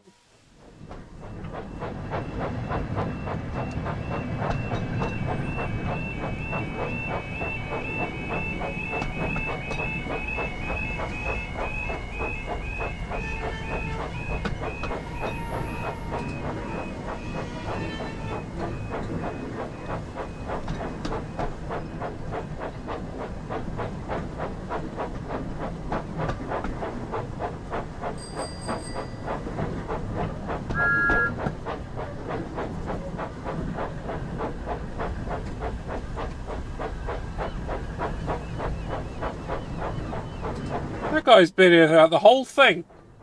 They saw Diesel do all that shit. They see me trying to fix it, and they're just still just sitting there. Just like, ain't my job.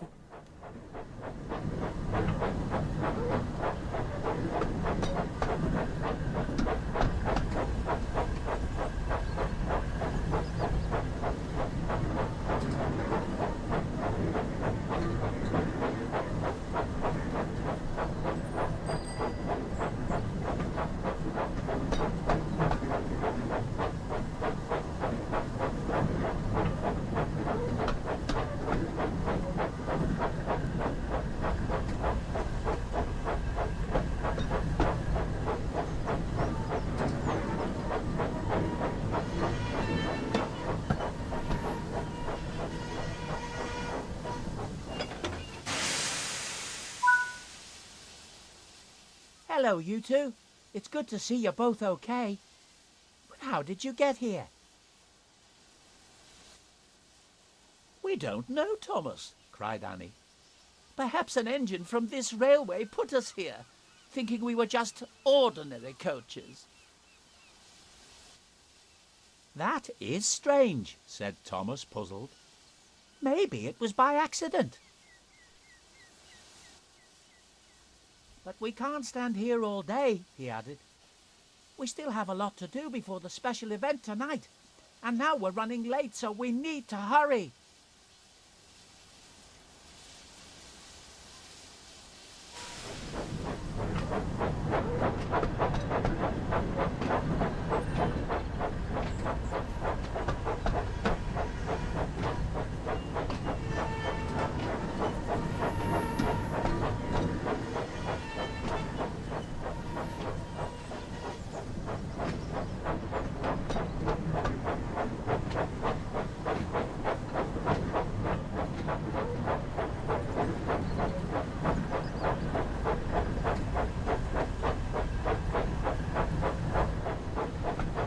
I ain't breaking the speed limit. Fuck you.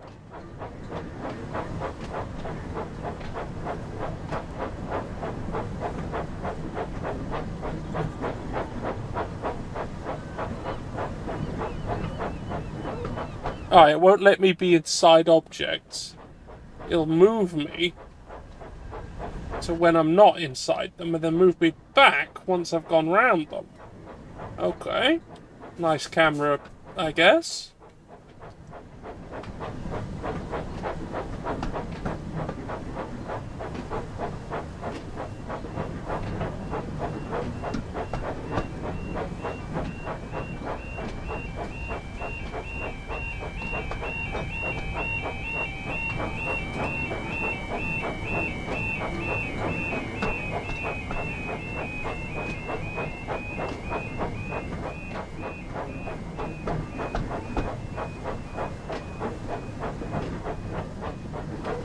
I have to stop here for some reason, even though we're in a hurry.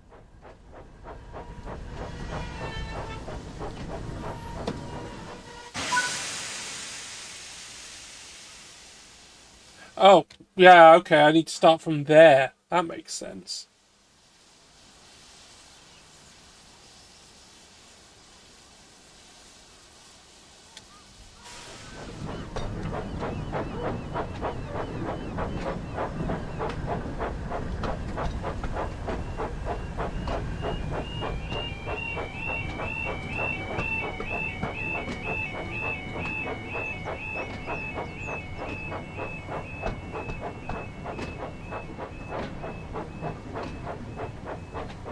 Get a nice bit of shunting done. Oh, we already did the shunting. Now we're just setting up for the day.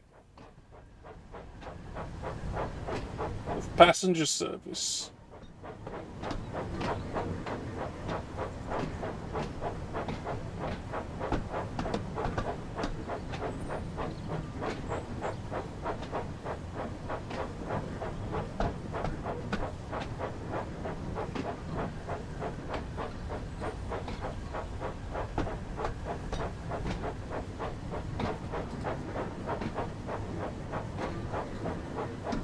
Hey, Delta.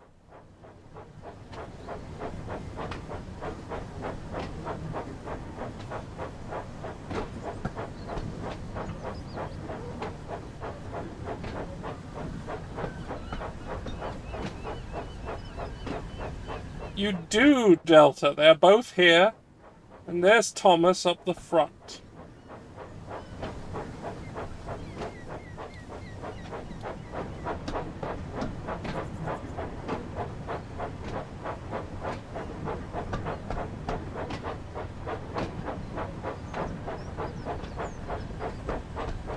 Just playing the new Train Sim World 5 DLC for Thomas and Friends.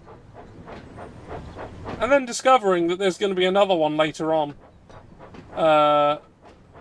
So I'll have to do another stream at some point. Which I will do, obviously. Clearly.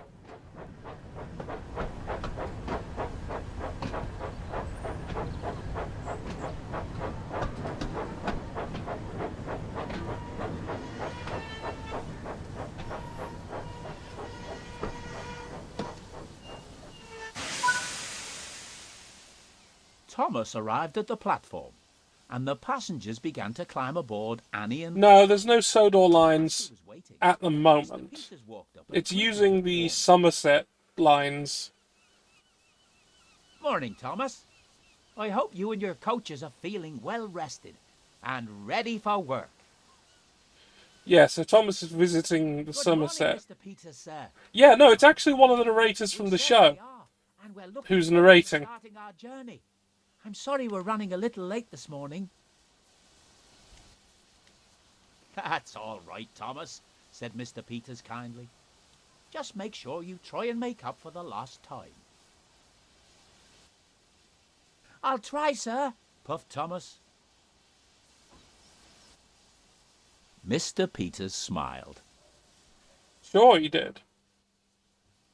That's a good engine, he said.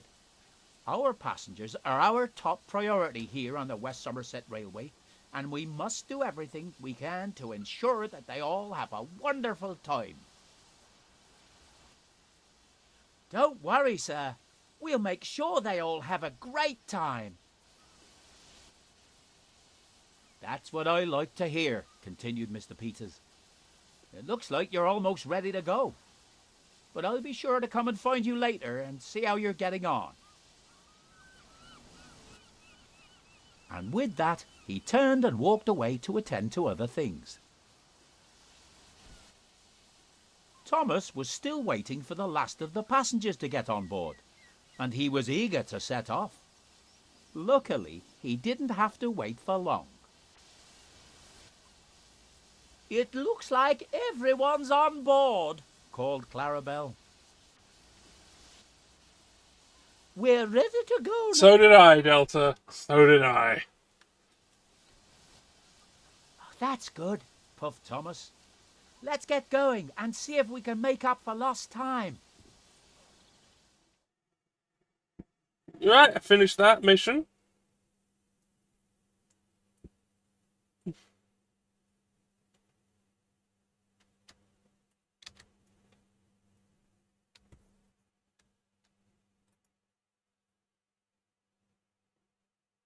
Right, now we're going to be playing Diesel again.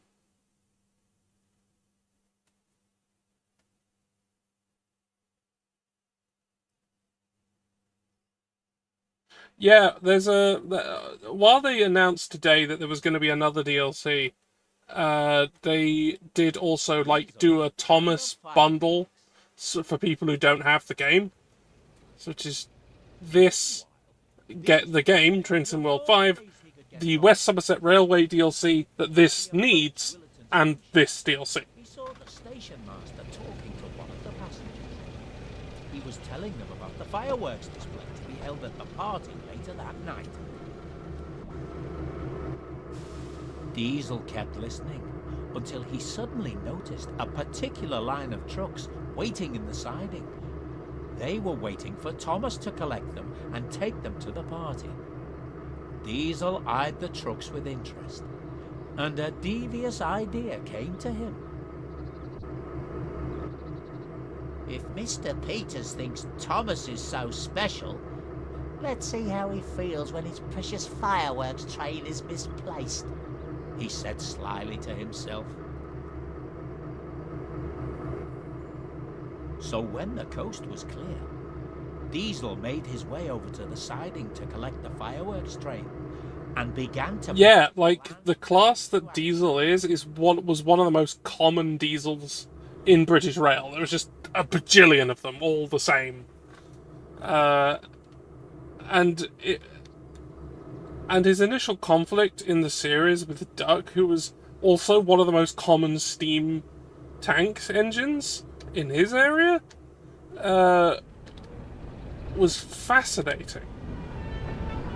And their rivalry and fighting over their prestige, they are both basically just basic bitches.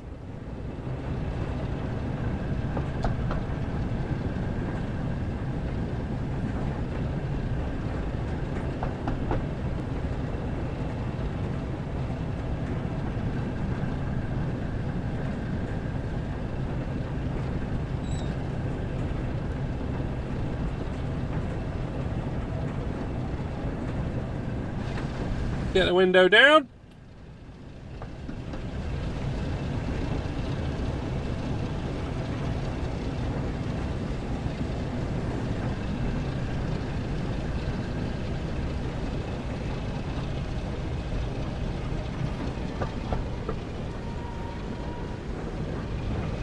Oh no, no, wait, shit, fuck, shit.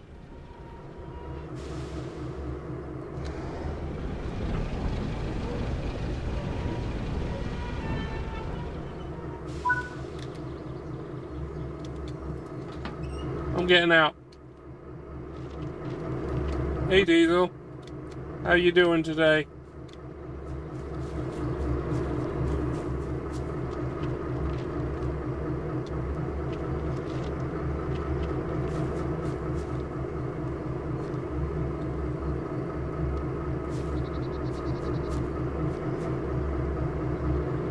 Talk to me, you bastard.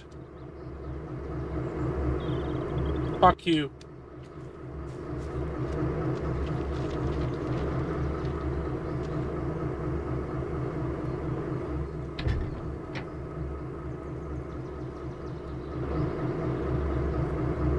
Well, it's still at danger, so...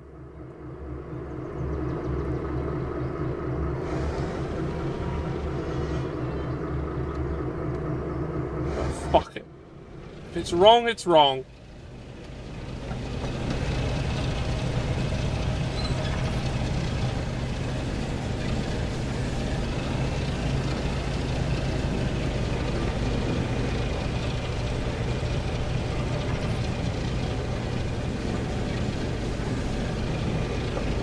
It's false.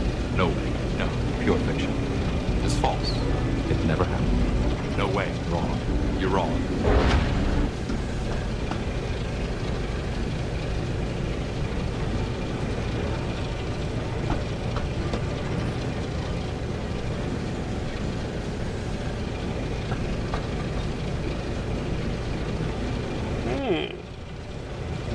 I have to stop here. Okay.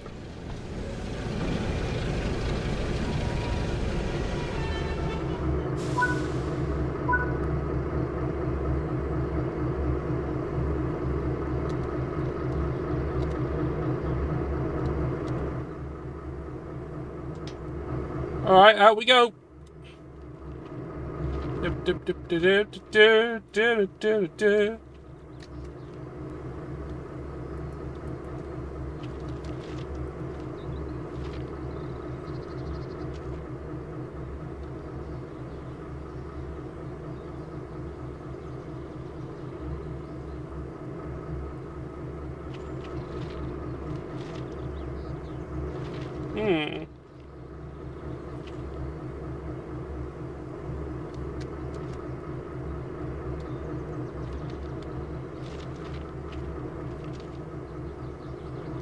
Oh, I have to couple to them. I'm fucking stupid.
Yeah, it's not your job's worth, mate. Don't say anything.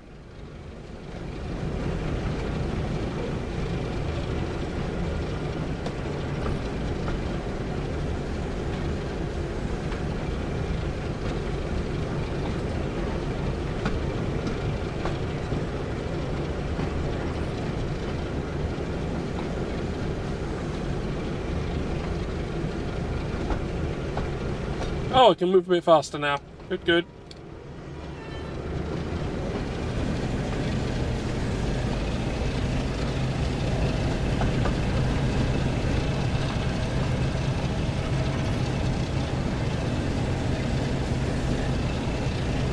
I mean, I guess so. Zoe, I guess so.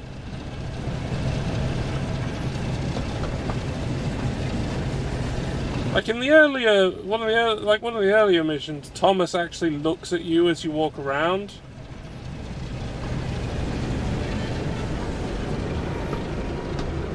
Diesel doesn't seem to do that.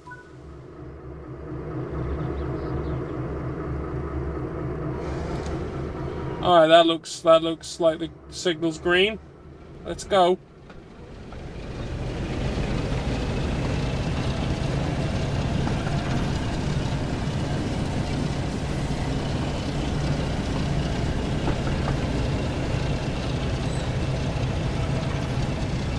And now it's red.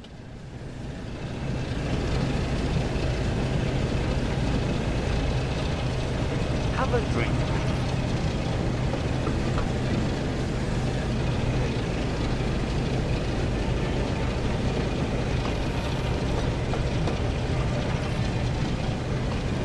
Yeah, slip coaches.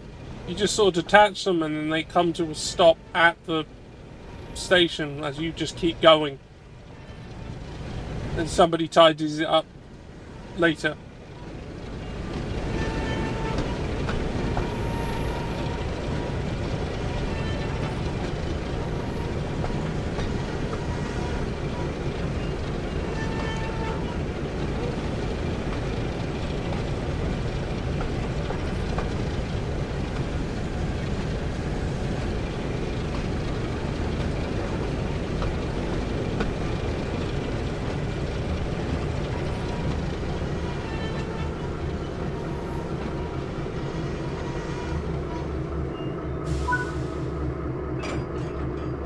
Yeah, this isn't horrifically dangerous.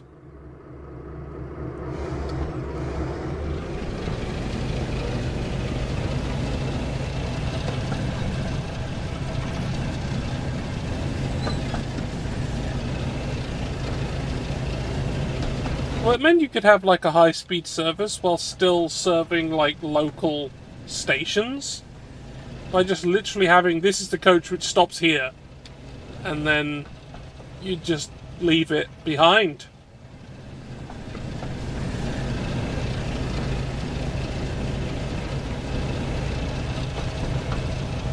It's not the most efficient way of doing things. I'll say that for sure.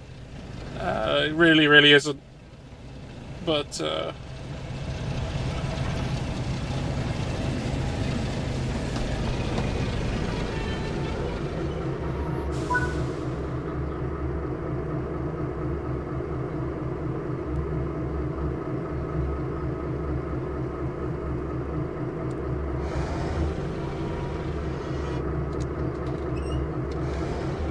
yeah, it's green. Okay, let's go.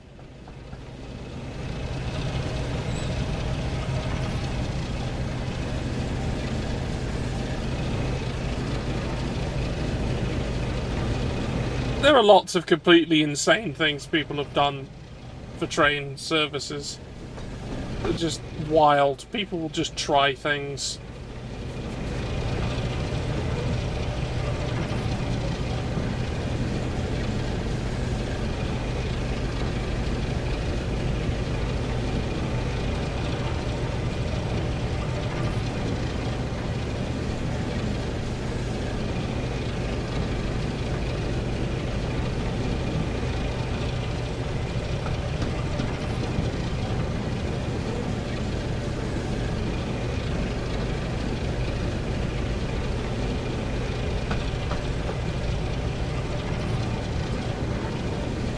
Yeah, they're in different places.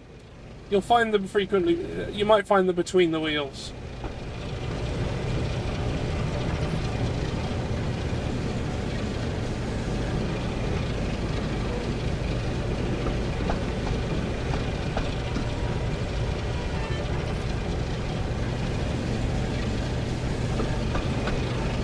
Right, yeah, it shunted us to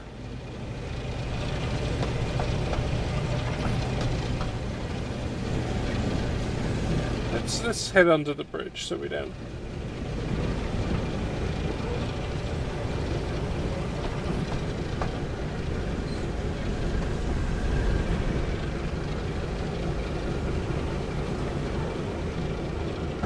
Now, the thing about specifically Thomas is that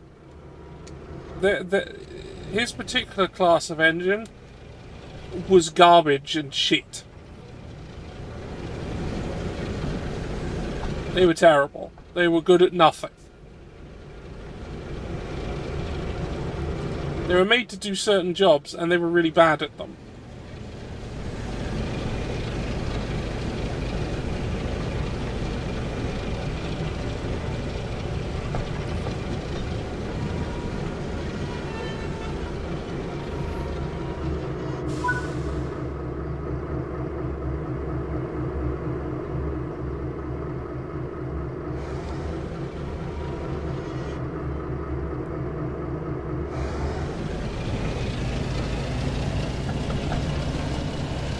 Oh, fuck.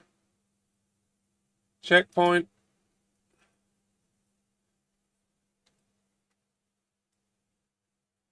I didn't check the signals again. Save. Oh, I have, as you can see. I passed the signal of danger.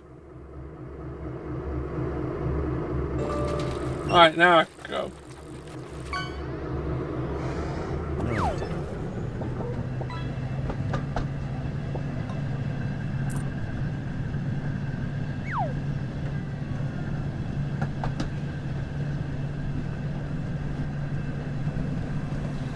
Ah!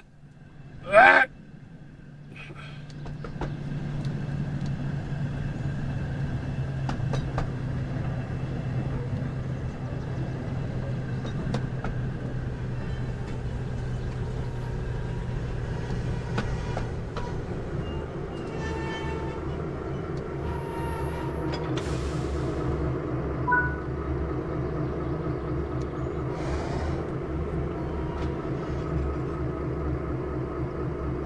Alright, that signal's green, so I'm not going to get done for it this time.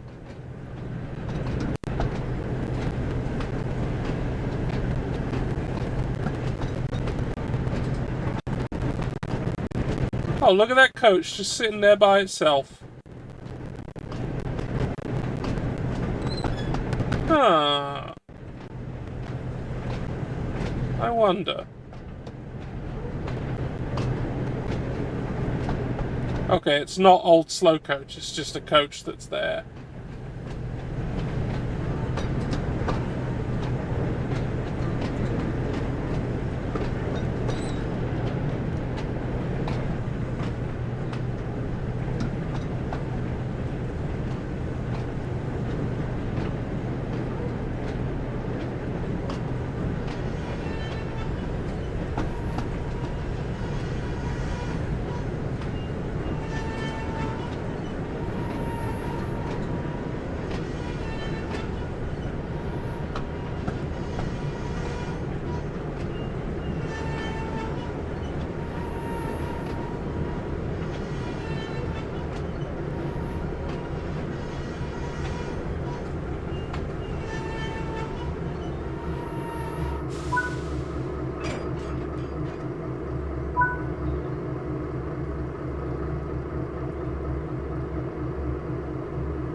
Well, I guess we're moving those ones somewhere else.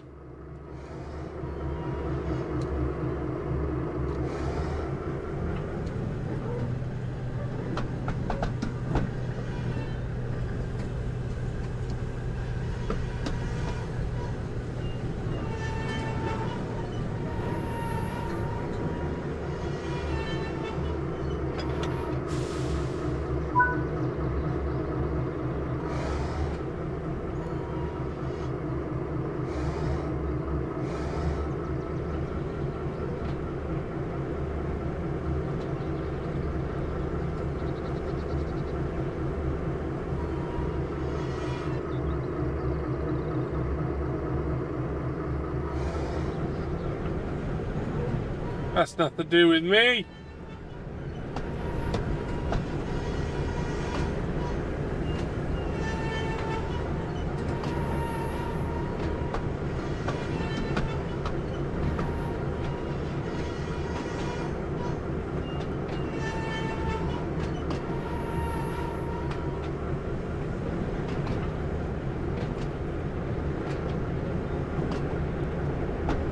Hey, Cookie. Just being a little shit right now.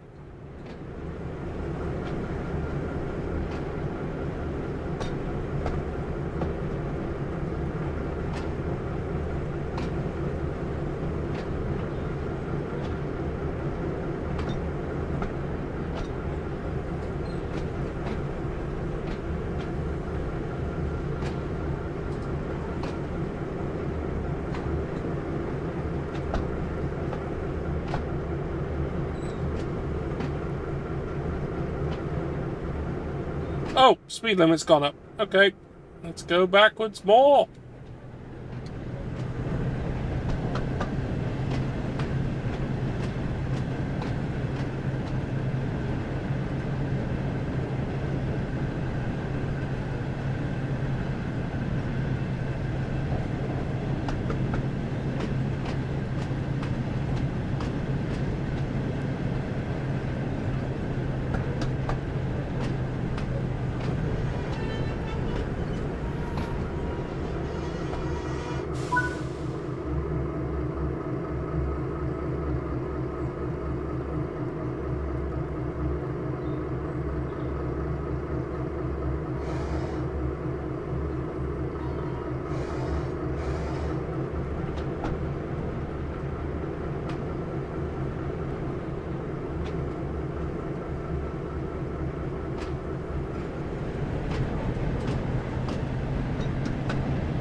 Yeah, I needed someone to change the point so I could move to a different line.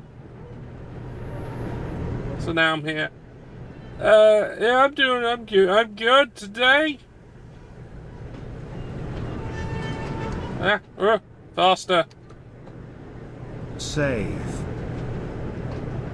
Yeah, that's a thing I can do.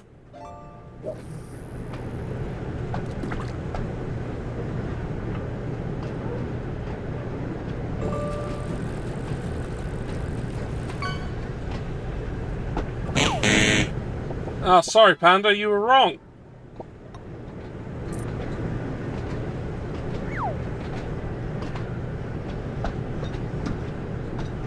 You were just wrong.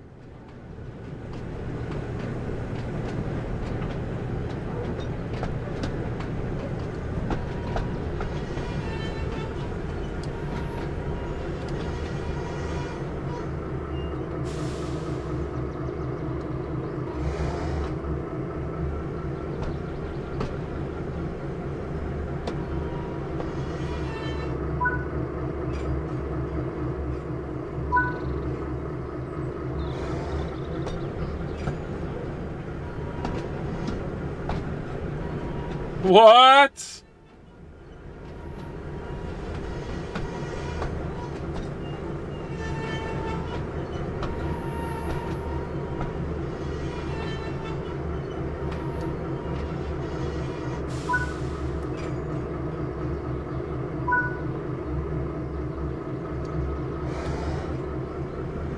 Oh, I'm just leaving that one there by itself. Okay.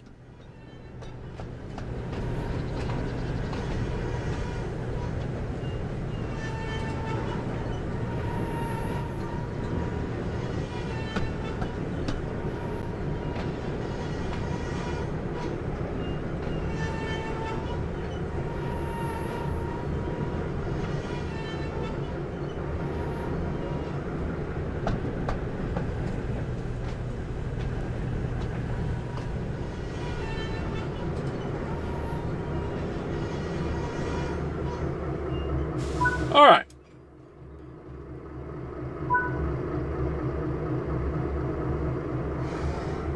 Oh, that one just left there by itself. Okay.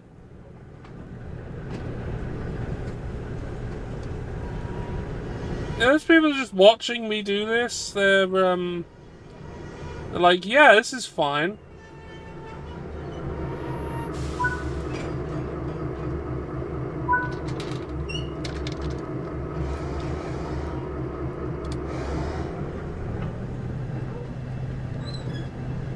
Nothing wrong with any of this.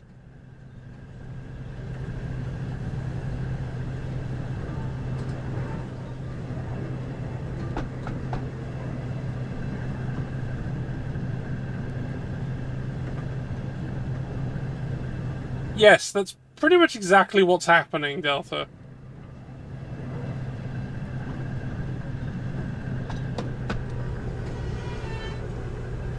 Oh, fuck. Overshot.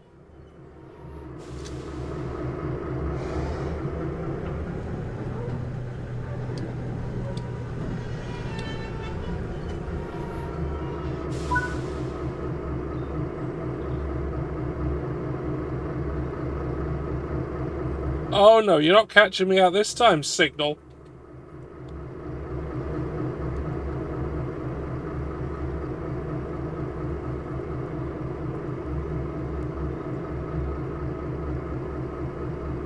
Save.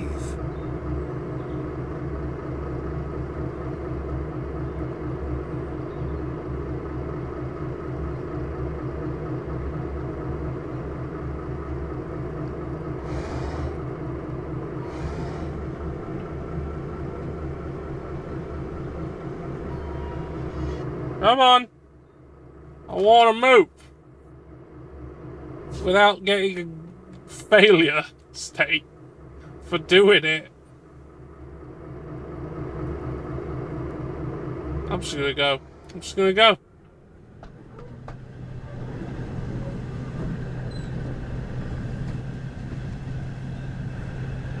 Fuck you, Signal. You little shit. You can't tell me what to do. That's for steamies. I'm a diesel. I'm the diesel. Called Diesel. I have no identity beyond the fact that I'm a diesel.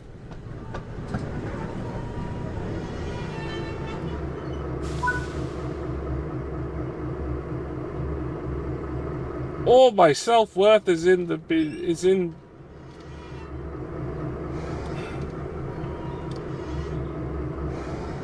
I'm going.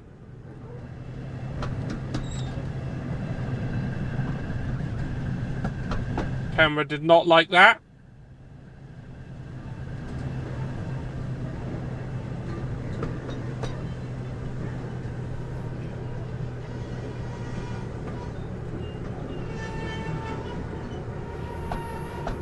So we're grabbing these ones again for some reason.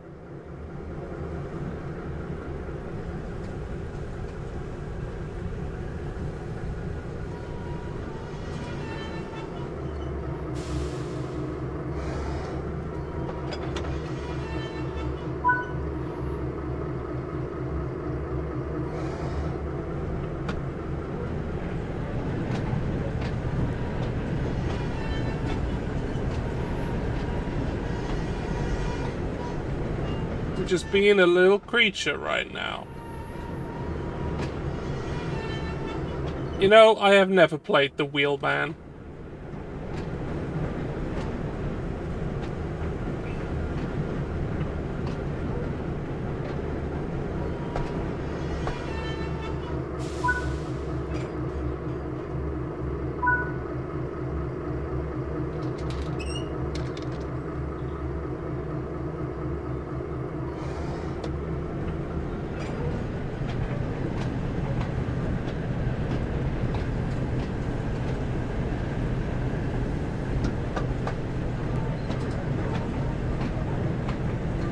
I don't know, I don't think I've never had it.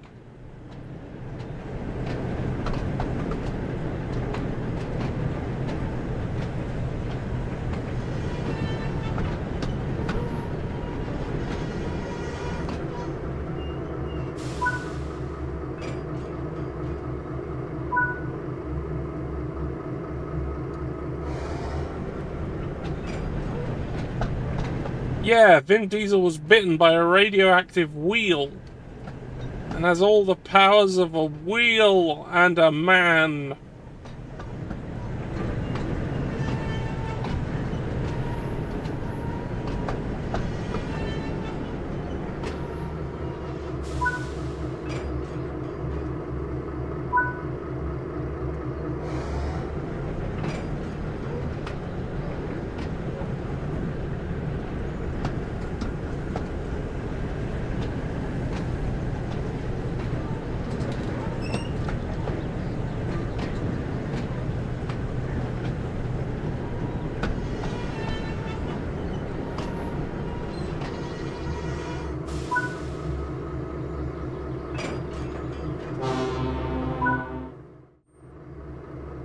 Soon Diesel had shunted the trucks into the platforms, blocking both lines and preventing the passengers from being able to board their train.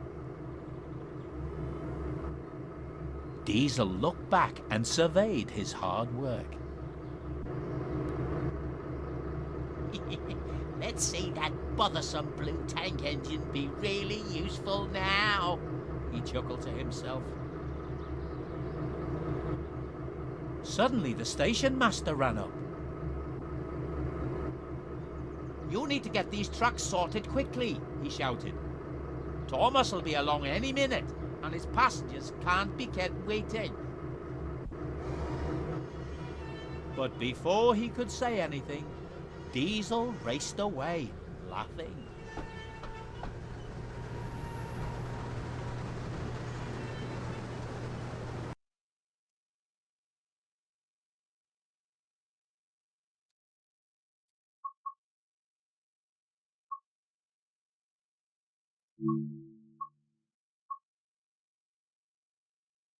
Huh.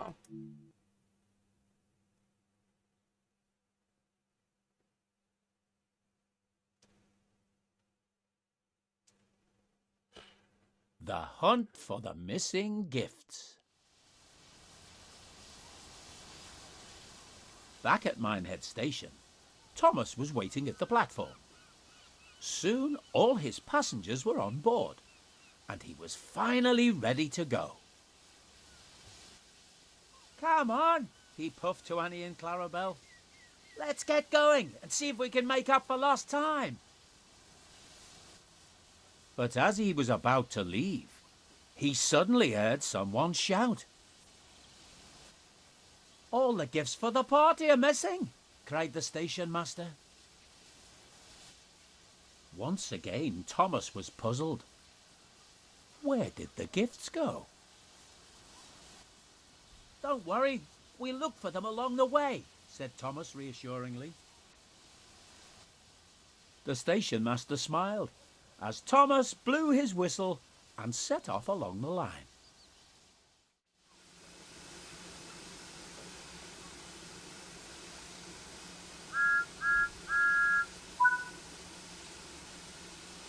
Had to actually blow the whistle as an objective. That's great.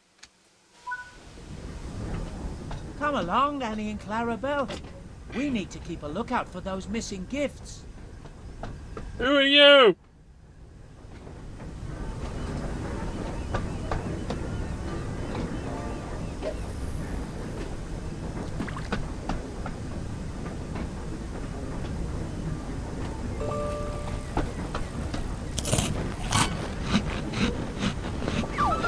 a drink? Ah, I had a drink just now. But I do need to eat something to count that redeem. So let's see. I can leave Thomas idling for a bit. Got a little bit of a ways to go.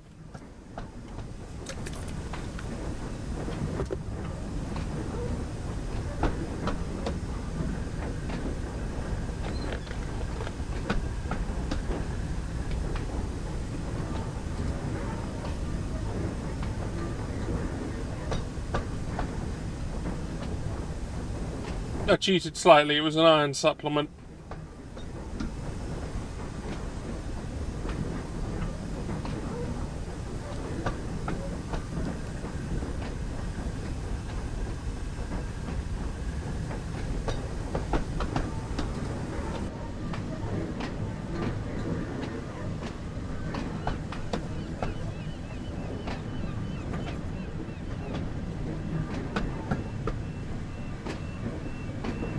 Alright, we're finally getting out of this place.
Sheep!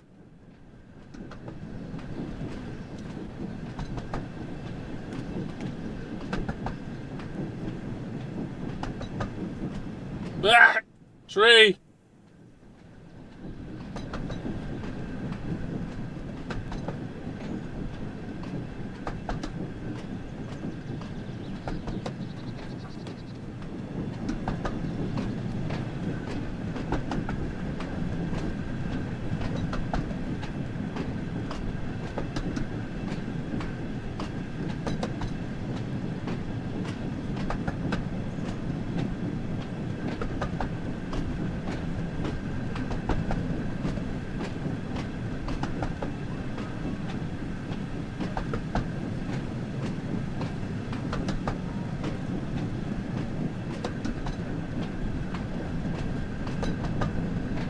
Awful. Moving on. A shed!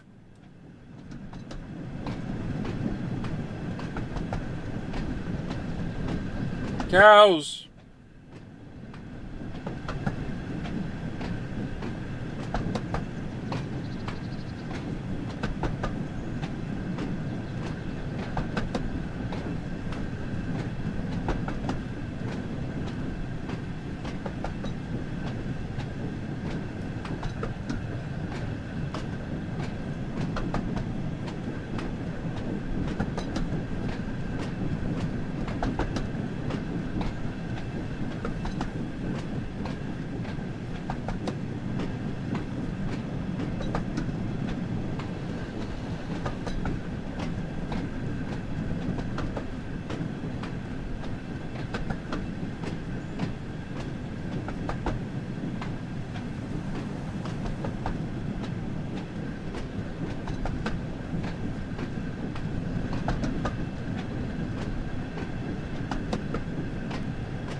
Alright, we're approaching Dunster. Anyone's been to Dunster, raise your hand. I won't be. I've not been to Dunster.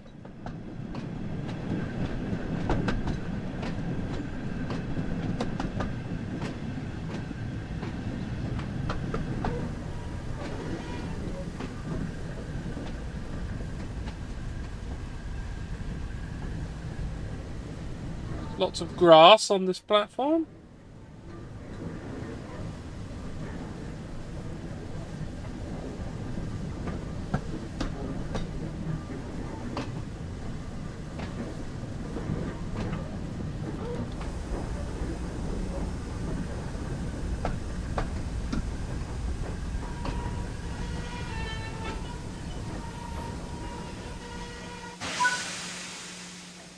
Get in quickly, please, he whistled.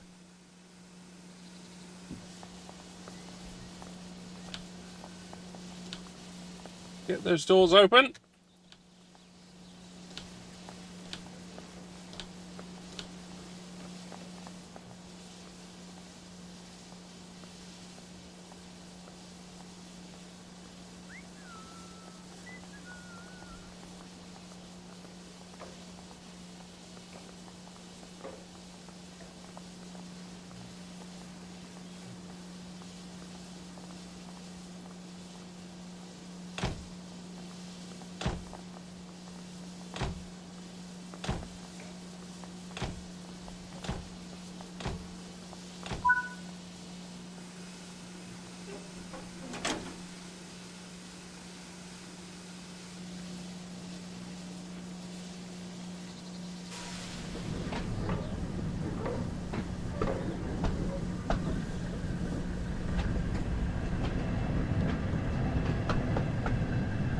I appreciate that you can do that.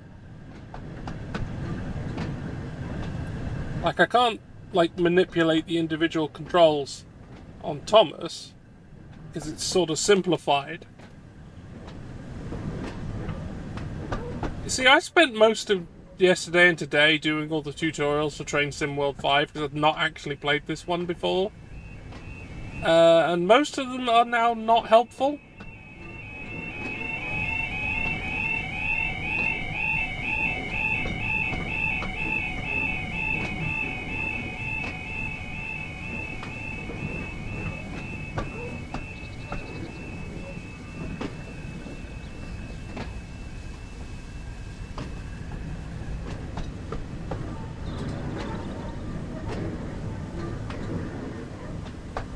Hey, can I have a more miles per hour, please?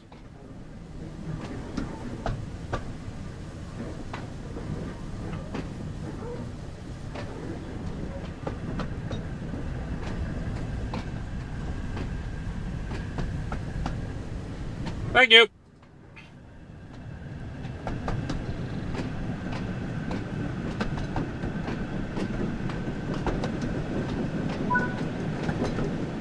What's that up ahead?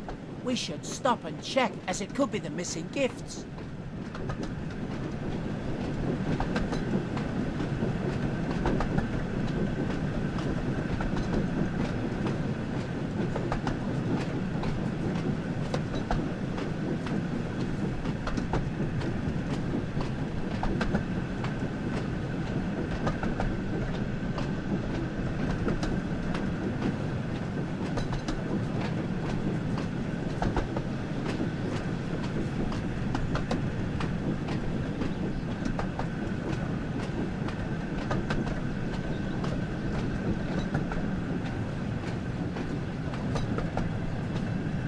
Why is there a present?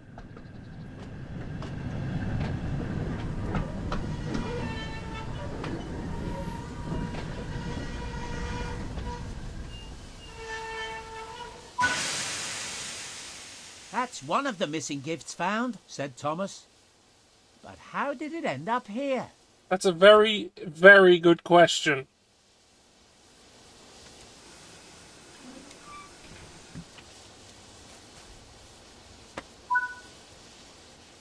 I know.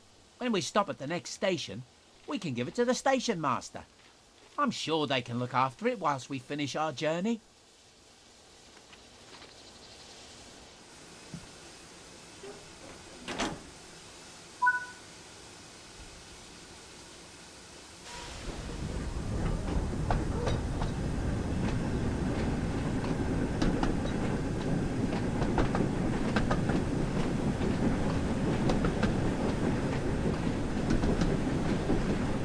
Ah!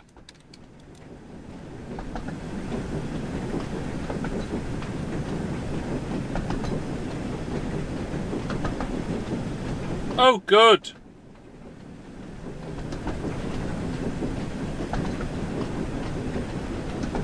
My life now.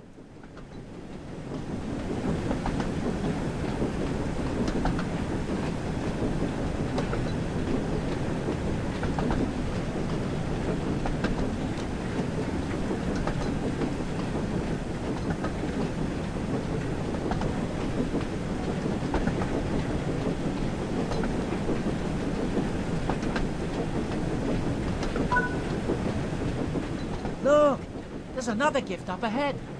Let's stop and collect it.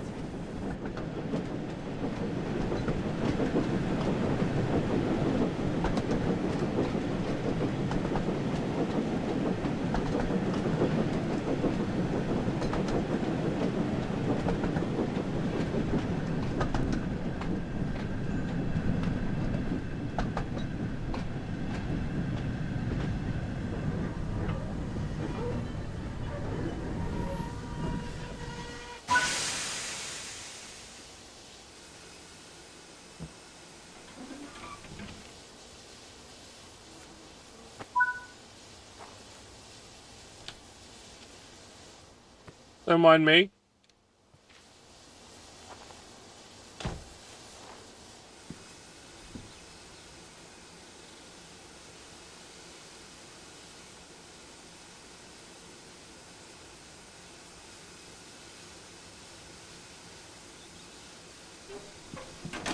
Oops.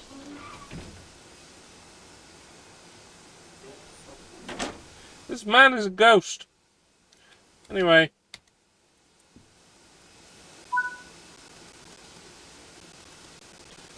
Going to Blue Anchor. Not too far away, though.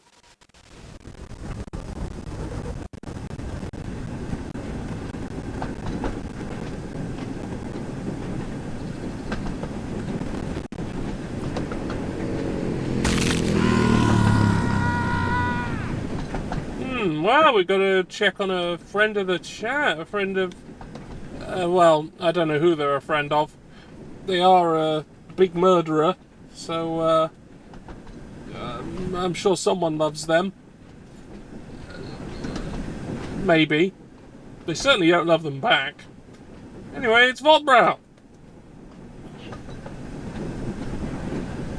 It's Voltbrow. They're currently fetching someone a bandage. And this immediately apparently required them to execute some babies. That's just normal for Voltbrow, I guess. Anyway, so yeah, for those who have not seen Voltbrow before, they are a long-term follower of this channel. They are a enchanted motorcycle whose job is bastard lunatic, and they just do things which seems to involve murder at an enormous rate. Usually children and the ill and the elderly. Sometimes even the unborn. Which is basically just abortion at that point. Which is, you know, I mean, if it's on purpose, if it's desired, then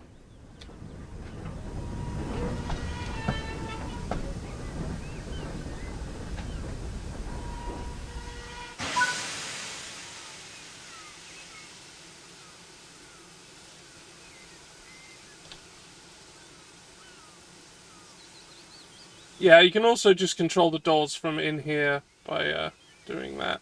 Yeah, Robot seems to be getting the last people murdered that needs to be murdered in order to find a bandage. Some purple worms seem to have it. No, they didn't have it. The teenage megalosauri had them. Huh. There's the station master. Oh, I need to get out.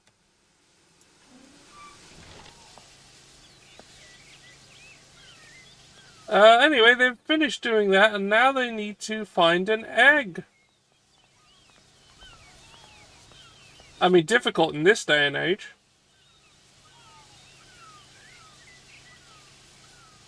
Anyway, we're about to go and see a station master, so let's say goodbye to Vopbrout for now.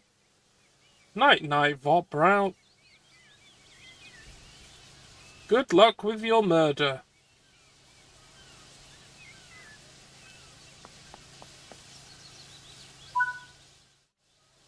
Hello, Thomas. Thanks so much for finding these gifts. It seems that there have been gifts missing from several stations. Do you think you could find any more on your journey? Why are these station masters Welsh? Keep a good lookout and pick up any more that we find. Like, as Mr. Peters had a Somerset accent, but these station masters appear to be Welsh. I mean, that's fine.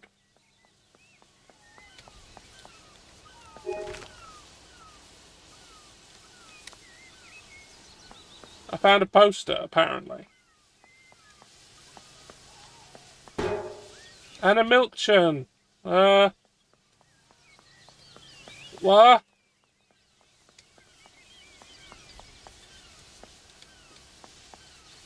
Insist upon having table mustard. Assist upon shredded suet sold in cardboard boxes. Newspaper.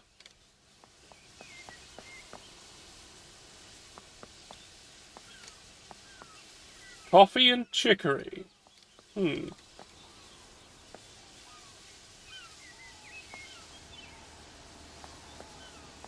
This place fucking loves mustard, I guess. Beware of trains. That's probably wise.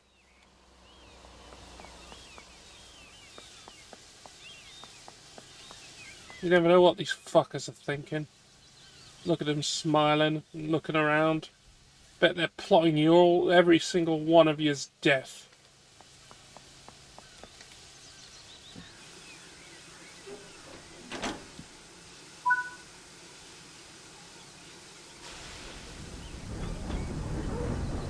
Off we go!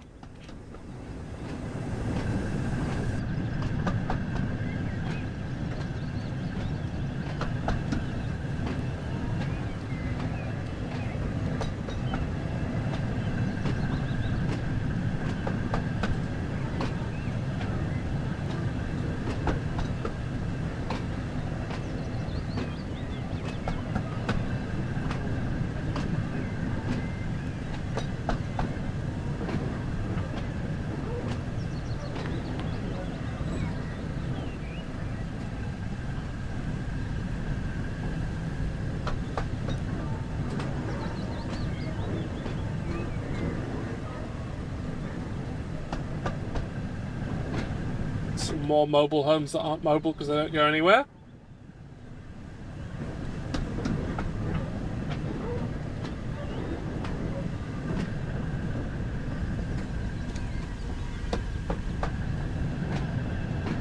Alright, let's go! Let's gun it!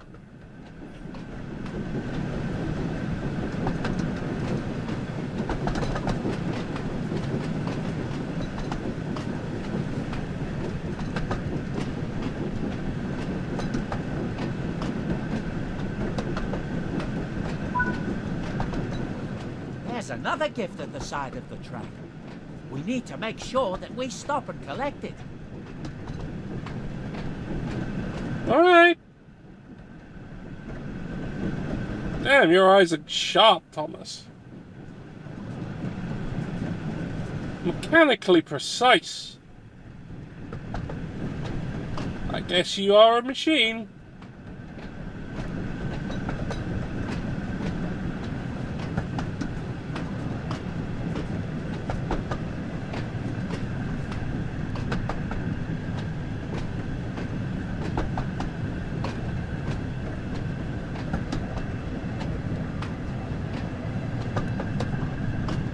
I mean, there's a just high statistical probability that Thomas has killed people.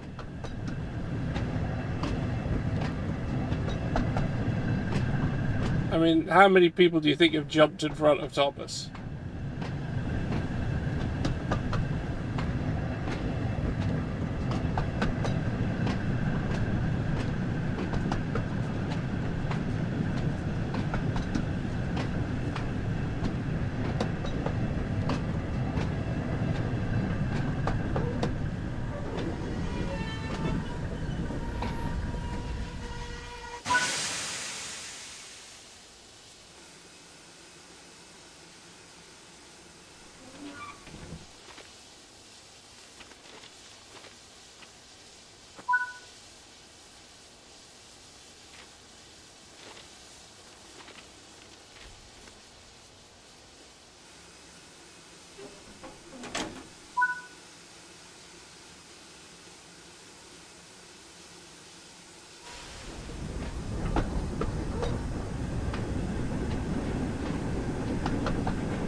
Ah yes, those safety systems that Thomas does not have, because Thomas is a steam engine. So these electronic safety systems do not work with Thomas.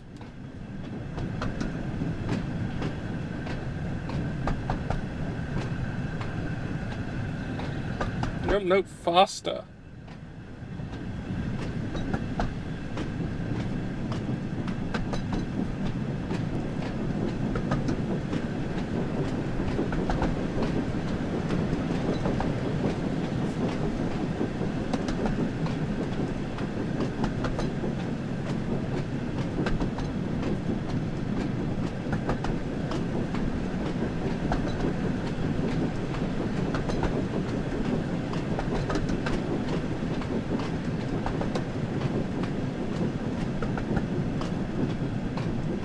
Well, I think we're going up a gradient. Yeah, I know what you meant by BSG.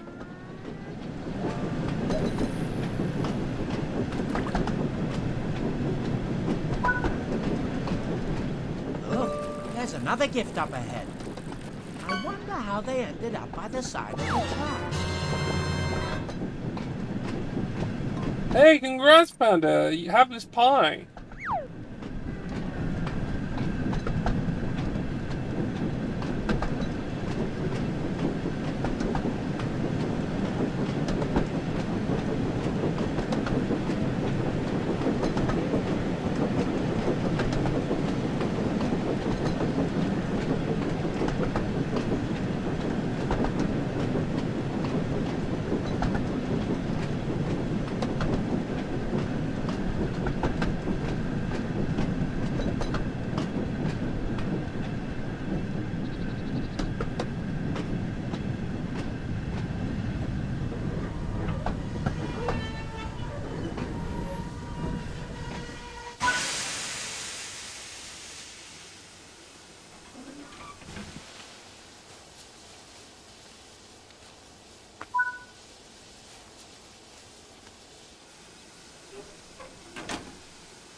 Sure, no one's schedule's getting messed up by this. I'm sure it's fine.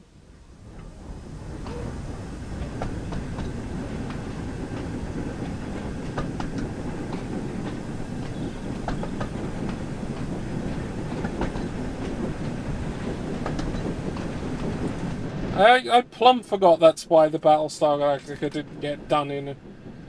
Because it was so old, the Cylons couldn't hack it.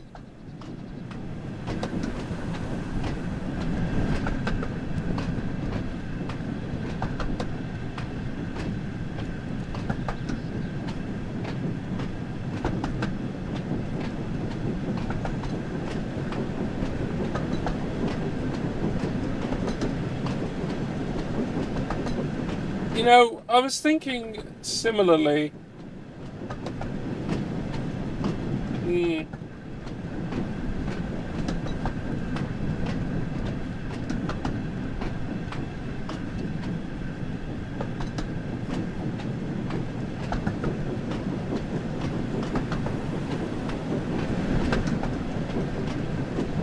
I was thinking, for some reason, about the one of the endless, not very good War of the Worlds adaptations. This one, the Spielberg movie one, where like all like non-carbureted cars stop working because of something the aliens do early on.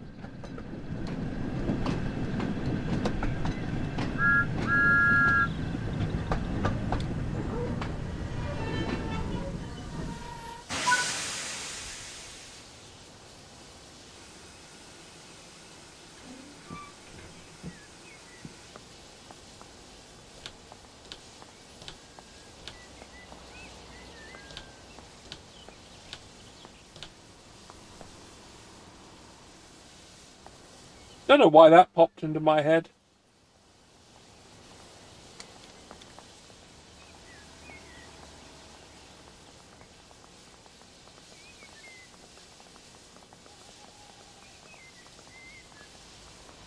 Every film adaptation of War of the Worlds sucks ass. There's no point watching them.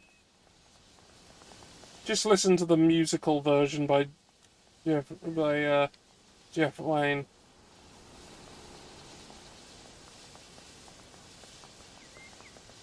Or play the RTS game that's based on the musical version.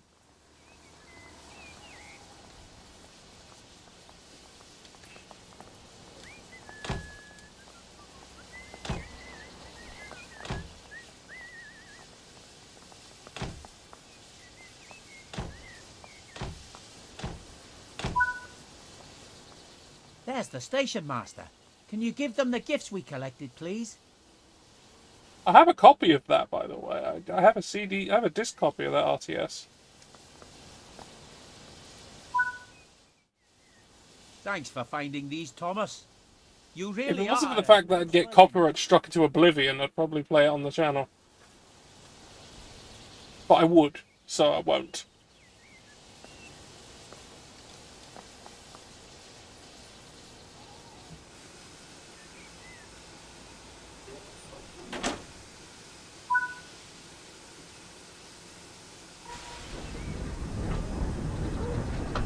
Have a drink.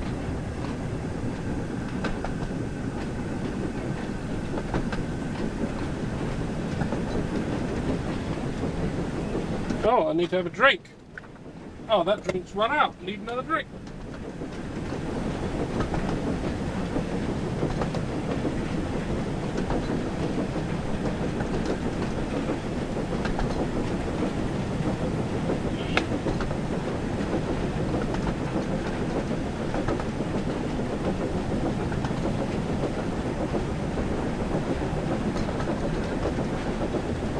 I mean, would people want COD War of the Worlds, where you fight aliens and just do nothing and fail constantly?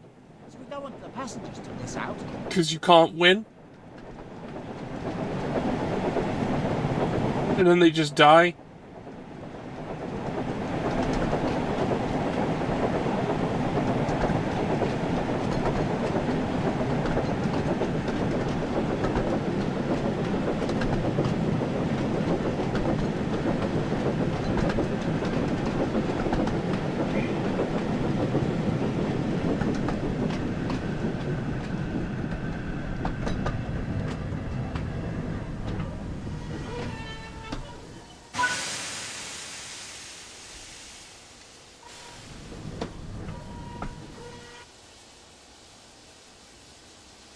I overshot it a little.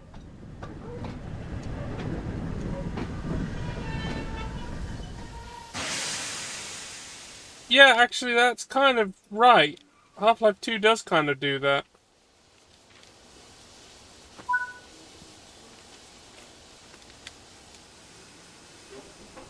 even has the tripods.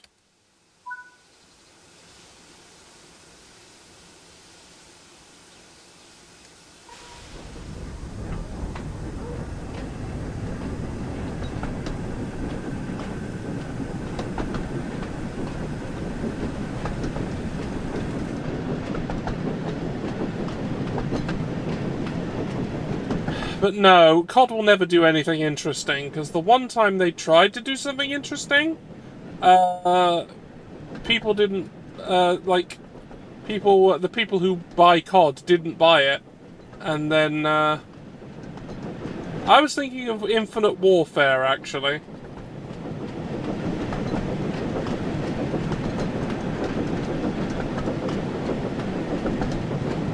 Like, they actually tried to do something interesting with COD, as mechanically, and thematically. And then they went, nah, the people who wanted it, who play COD, wasn't up for having anything remotely different or interesting. They just wanted COD again. So, it stopped happening. What a fucking waste. I played the first COD. That was good. Oh shit, I used the wrong one. Fucked it. Fucked it.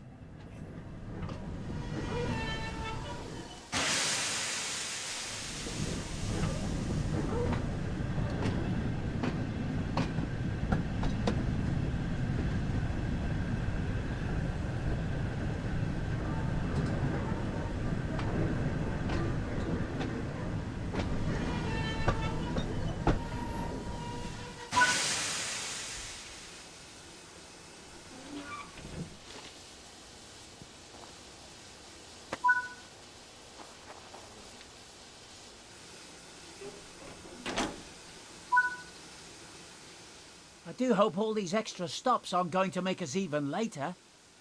Perhaps if that's the last gift, we can try to make up for some lost time before we reach the next station.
I don't think that's possible. Maybe it's possible on, As Thomas approached Watchet Station, he saw that Mr. Peters was standing on the platform. He was talking to the station master about the missing gifts, and Thomas was worried he might be in trouble for being late.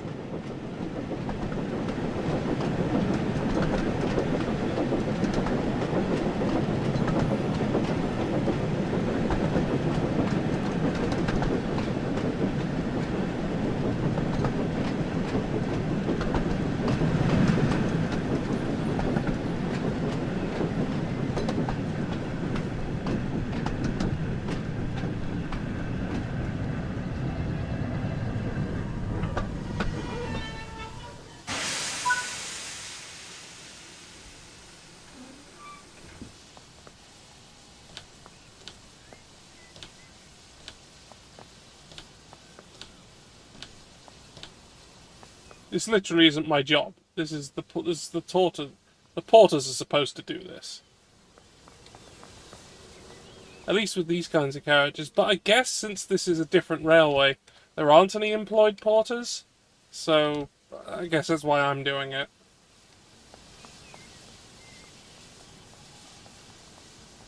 Yeah, I did pretty well there. I didn't fuck that one up at all. I did it really good. Ah! That person's vanished.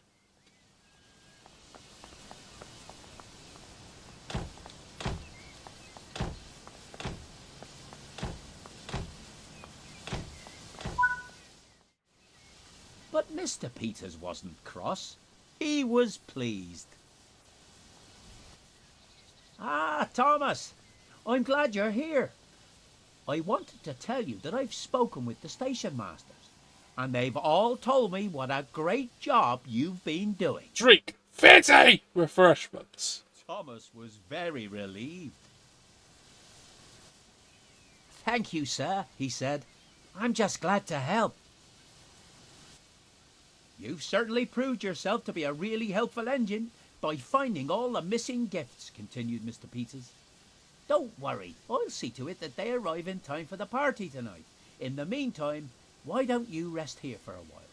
I'm sure the passengers won't mind. Yes, they will. Have you met people? Oh, yes, a short rest would be nice. Thank you, sir. That settles it then, smiled Mr. Peters. Before you arrived, I was telling the station master about a big fireworks display we are having tonight to celebrate your visit. The fireworks have been loaded into some trucks that are waiting at Willerton Station. Do you think you could collect them and take them to the display ground later on? Yes, sir, puffed Thomas proudly. A fireworks display sounds wonderful, and all those loud noises and bright colours will be marvellous for the celebration. I can't wait. Mr. Peters laughed. I'm glad you're looking forward to it, he said. We still have lots to do before we're ready for the party to begin, so I'll see you later, Thomas.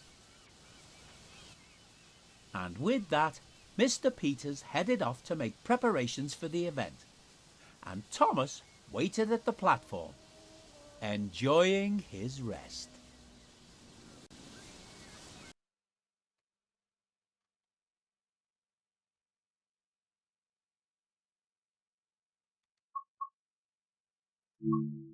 Oh, we're still Thomas. Ah, we're doing the fireworks now. Okay. Let's do them.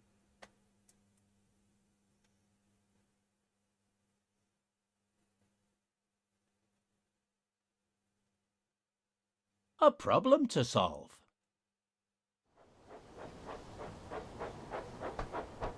A short while later, Thomas had finished resting and was approaching Willerton Station. He was still thinking about the fireworks display that was taking place that evening. Suddenly, as Thomas rounded the bend, he saw that the tracks at the station were blocked by trucks. Bother! Now I'm sure to be late. Then Thomas noticed something. The trucks that were blocking both platforms were the fireworks train that Mr. Peters had sent him to collect. Who shunted all these trucks into the wrong places? Who would do such a thing? Thomas soon found out. As no sooner had Thomas wondered who was to blame, a familiar black shape rolled into view. Diesel? What are you doing here? Asked Thomas. Sir Topham Hatt sent me here as part of the event, Diesel bragged. This is an event to celebrate Sodor after all, and perhaps he thinks a tiny little tank engine like you can't manage on your own. Suddenly, Thomas realized why so many strange things had been happening on the railway. Diesel, it was you who moved Annie and Clarabelle into that siding and behind those trucks. And it was you who took the gifts. You've been the one causing all this trouble. Diesel just looked at Thomas and laughed. I wonder what Mr. Peters will think of you now, he jeered. Especially when he sees what a mess you've made of the fireworks train. Mr. Peters thinks I'm very useful, thank you, retorted Thomas. And once I've finished sorting out your mess, I'm going to find him and Sir Topham Hatt and tell them about all the trouble you've been causing. But Diesel just laughed. They'll have to find me first, he sneered. And he raced away as quickly as he could. You know, if he just never showed himself here, Thomas wouldn't have known, and then things would have just been like, why is it shit? This railway's shit.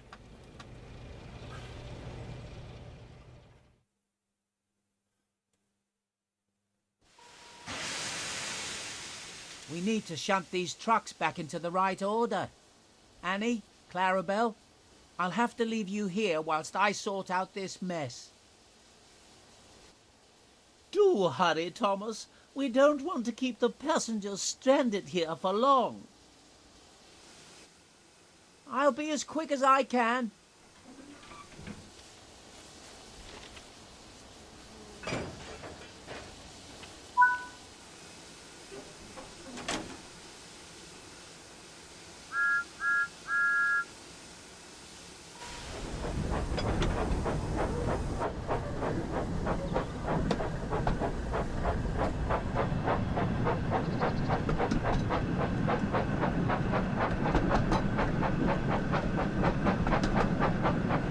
Yeah, actually, now that I think about it, I think all, like, the passenger coaches do tend to be femme-coded. But there are femme and mask engines. And the trucks generally are mask.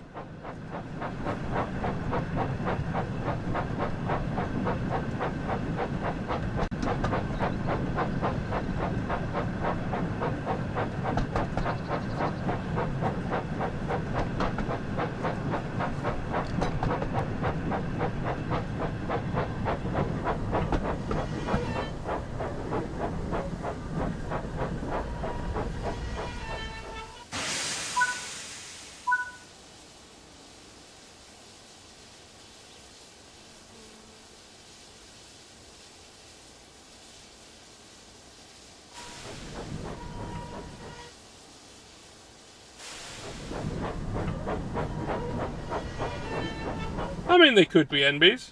I don't know.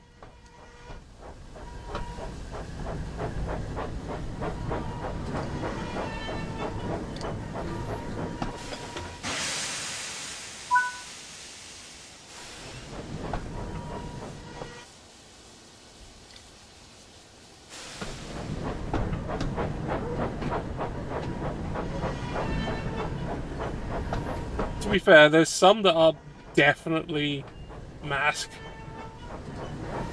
Like that one that got murdered.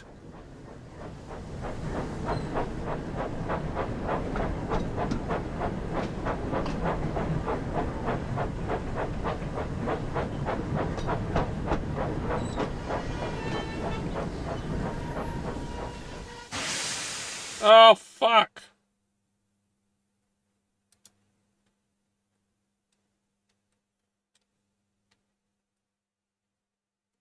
Signal was passed at danger. Again! That's what keeps getting me.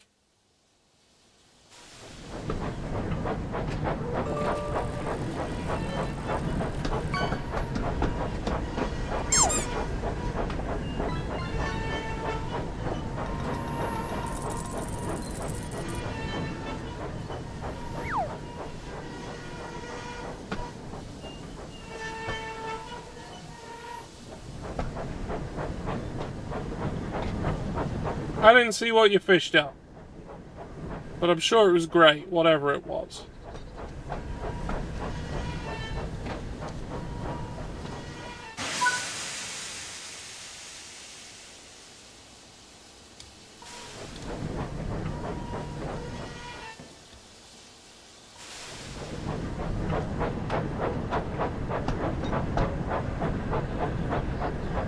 Jump, jump, jump.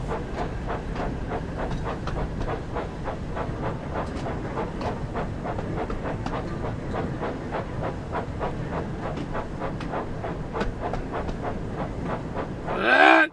Okay, we're good. We're good.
Let's not fuck this up, everyone.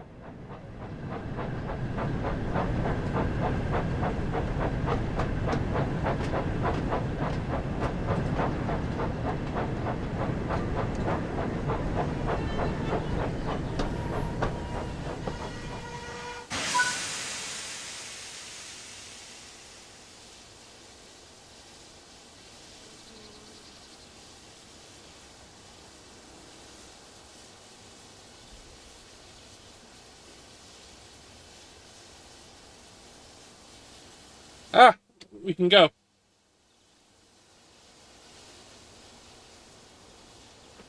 What, you mean this?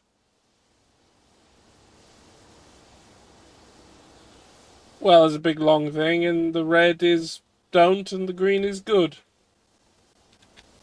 On the back side. It just shows that this is the back side.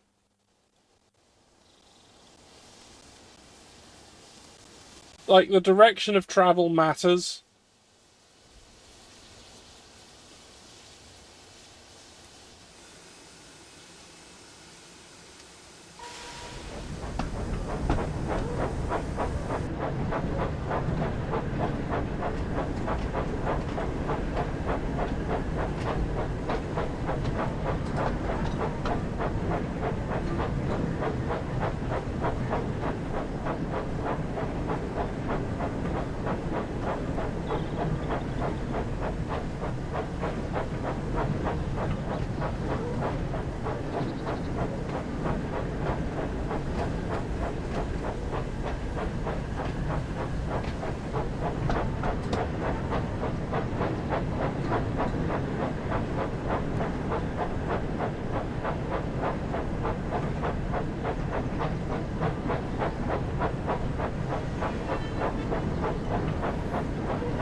Alright, we'll leave them there, apparently.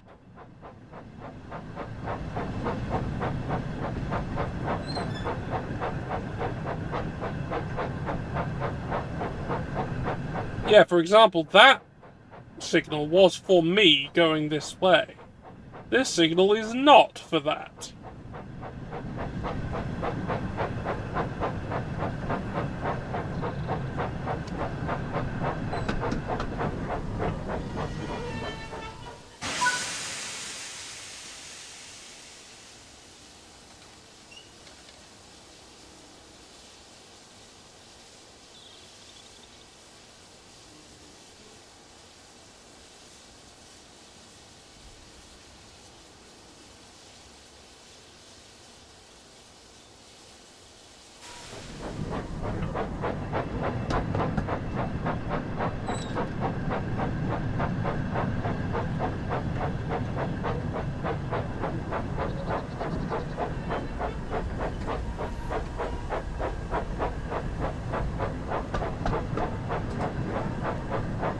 With the simplified controls, there isn't really a good way to make Thomas, like, idle at speed.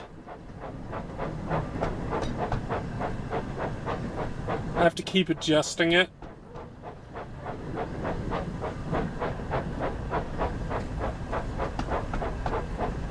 Which is actually easier to do on the more complicated controls than with this. But hey, whatever.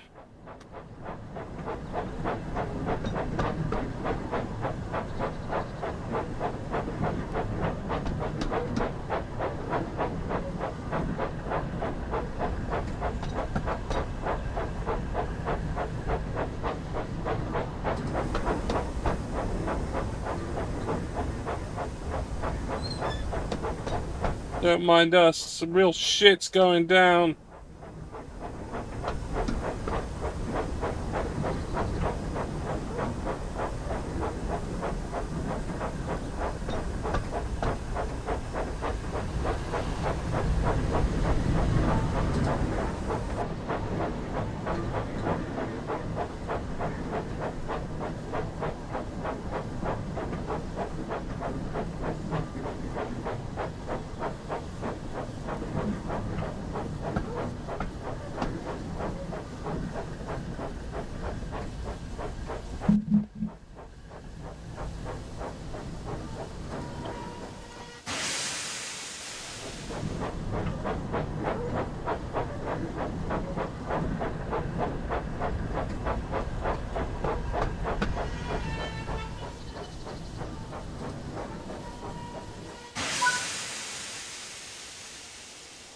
Now this matters, I have to wait.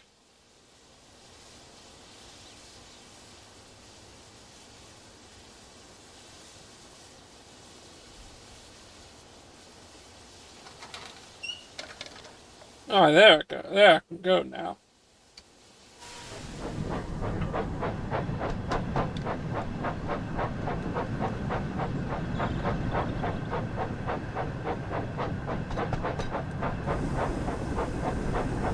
Can't see shit, Captain!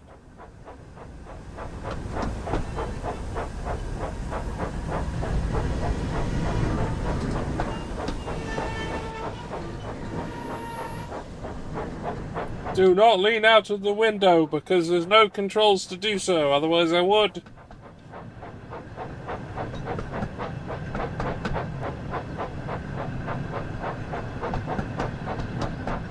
Oh, a coaling station. If we come across one, we'll,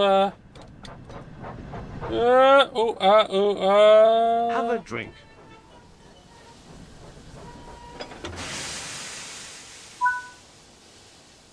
We did it! The fireworks train is all sorted and ready to be taken to the party. Let's get these trucks coupled up to Annie and Clarabelle. Backwards we go.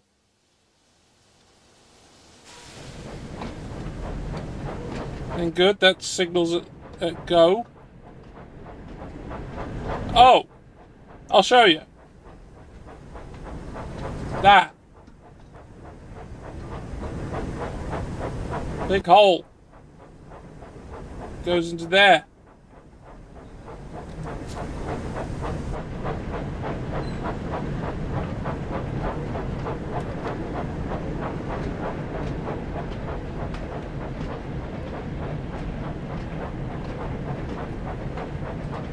Oh, spells out fireworks.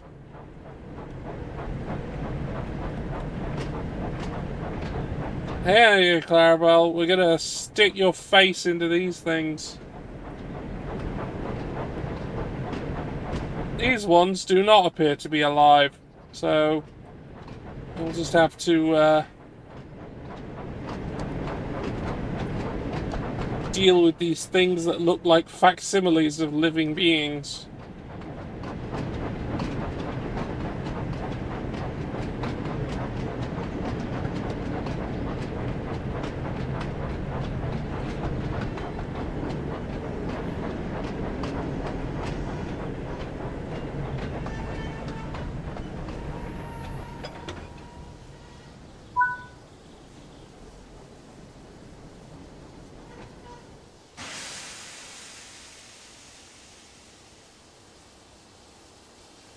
Now I've actually got to get to the station.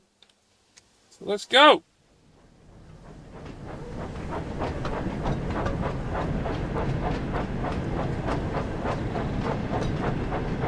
Well, these trucks, they're not alive. Yet there are loads of trucks that are alive. So it's probably quite weird to look at them for the ones that are alive.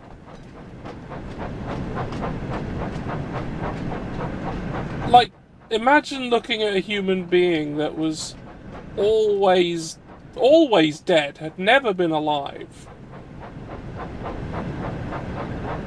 But they're just there out and about, same as anybody else, but they're just not doing anything because they're dead.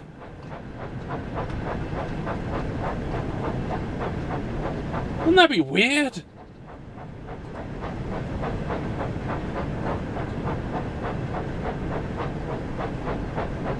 Ah yes, the Slender engine.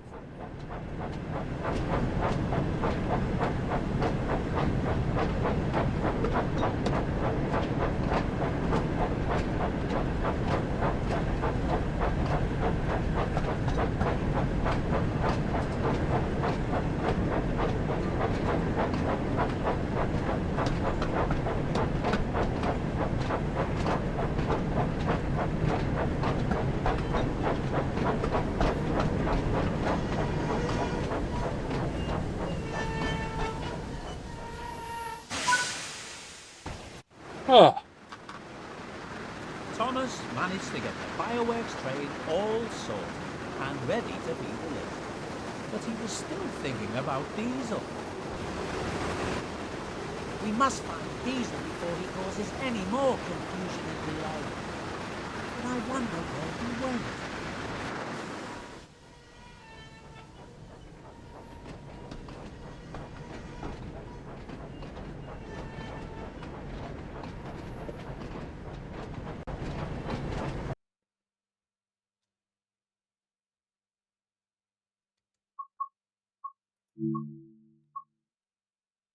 Oh, Diesel's having problems.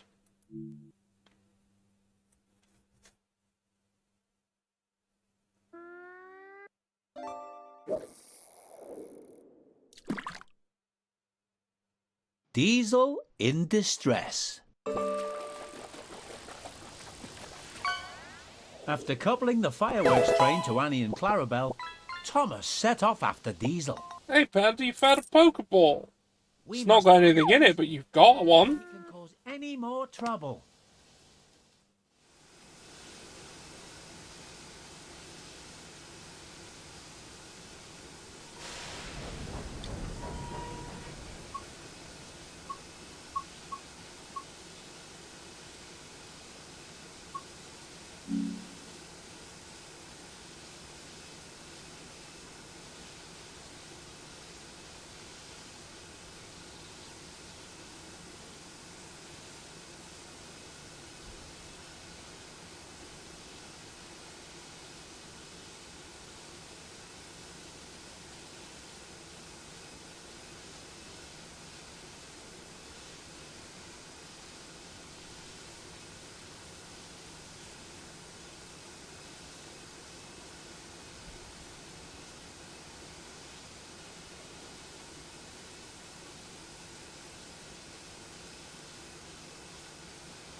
Well, as said, Diesel is kind of like utterly unexceptional in as an engine. Like, their class is just, there's 1,000 billion of them, and he's basically the same as all of them.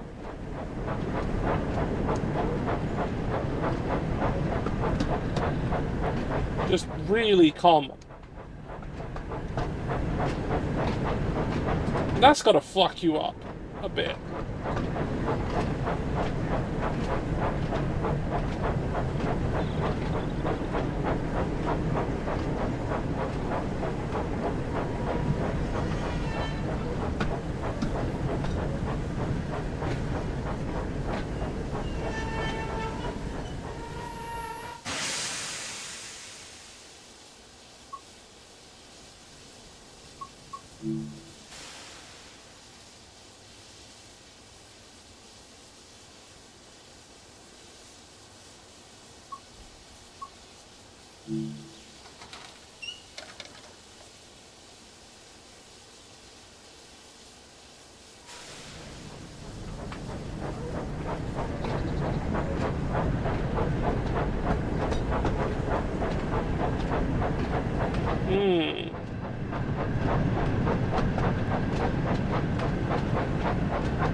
And to be fair, Diesel has a lot of pride in being a Diesel, which he like, that's literally his name.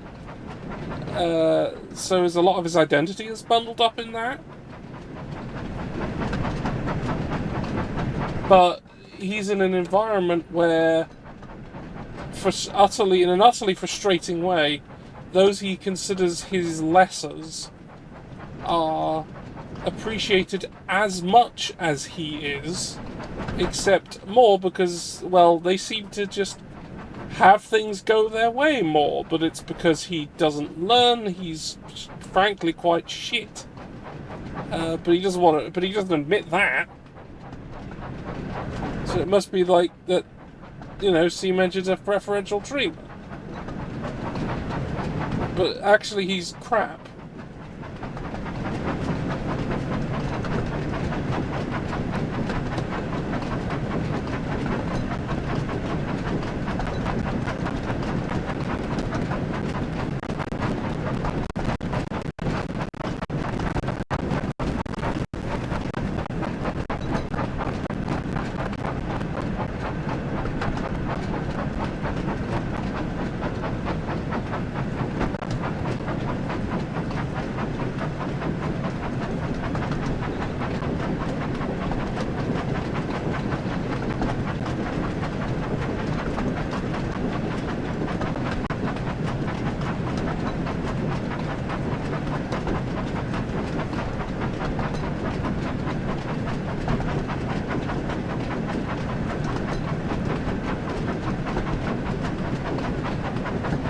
Yeah, pretty much. That's Diesel. That's Diesel. And yeah, active working steam engines are definitely a minority group in the setting. And the island of Sodor is kind of a haven for them.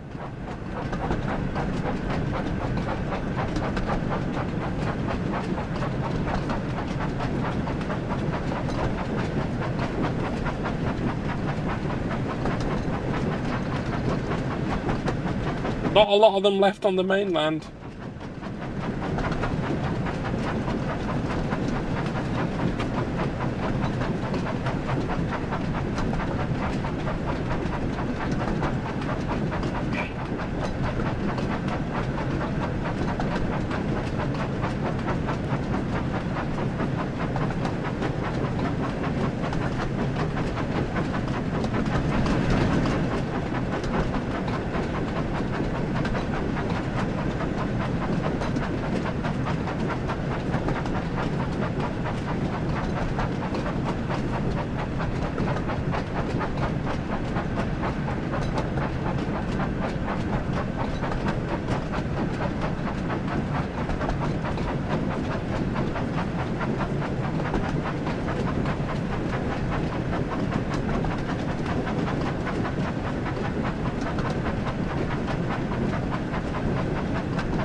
Like, let's not forget that, like, the first time Diesel shows up in the show and in the books, he turns up, goes, "I'm great," proves he isn't, and, but Duck causes him to get kind of, just doesn't stop him embarrassing himself, and was basically the one there at the time. And yes, he should have probably helped Diesel a bit more, but he was pretty cross at Diesel just being an ass. And then conspires to get him removed from the railway in response to him embarrassing himself for the crime of being there.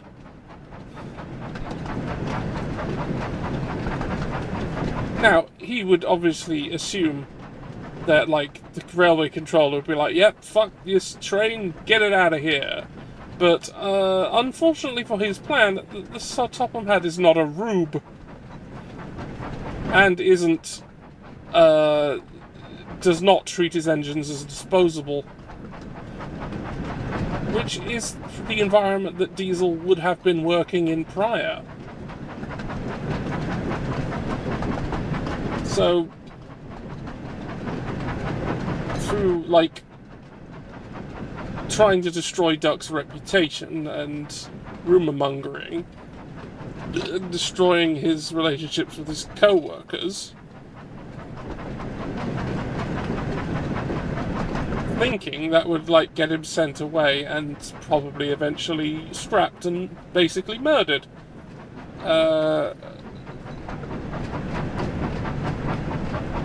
So, effectively, trying to murder Duck for being kind of there when he embarrassed himself?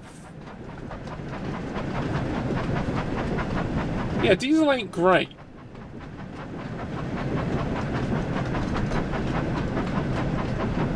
Now, as I've said, he gets some character development in the later seasons of the show, the CGI ones. Like, they actually do things with him? Which is an interesting decision, considering the CGI series mangles all the characters' personalities so badly most of the time, and just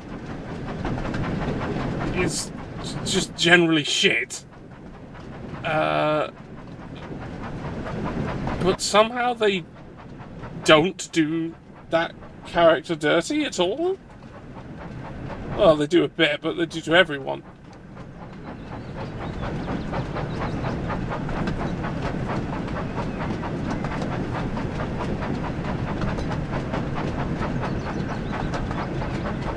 Oh, here we are.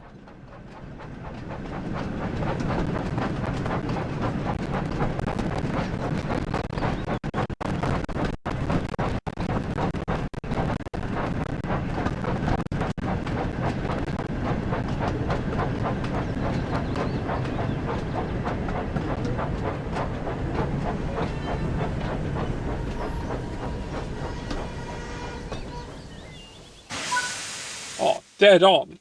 Hello, Thomas. I'm glad you're here. Diesel passed by not too long ago. And Yes, Panda, it is. as his engine was making some awful grinding sounds. Do you think you could head down the line and try to find him? Of course I can, puffed Thomas. Thomas was only too happy to help.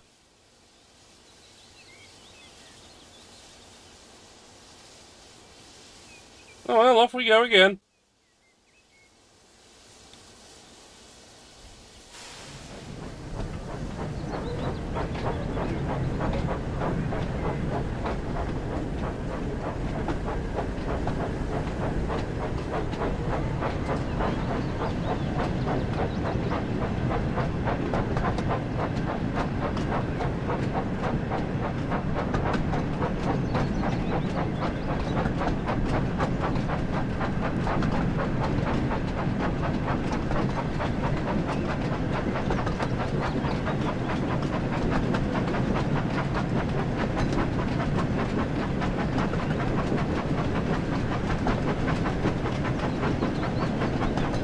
I believe they were from an African country.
What nice line. Cows. There are cows over there.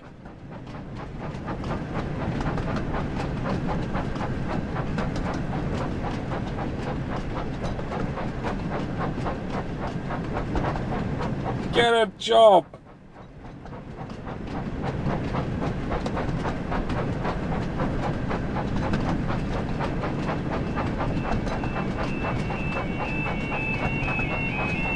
Wow, no barriers. Oh, good. Excellent, wonderful.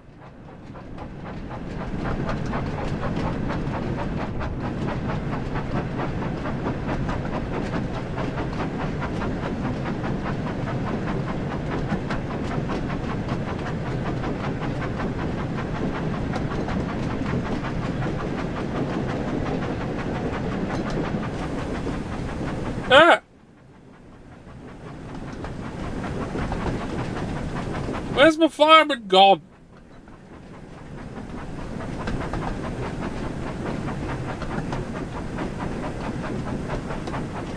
They've vanished.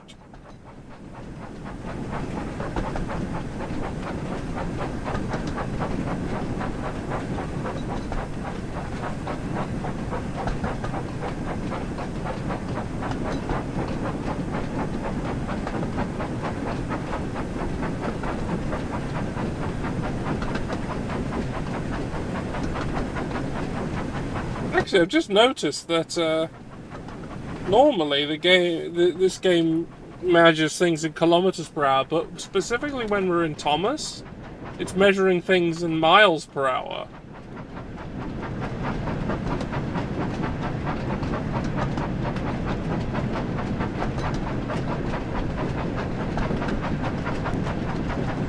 The ultimate duty of the firemen, to feed themselves to the fire.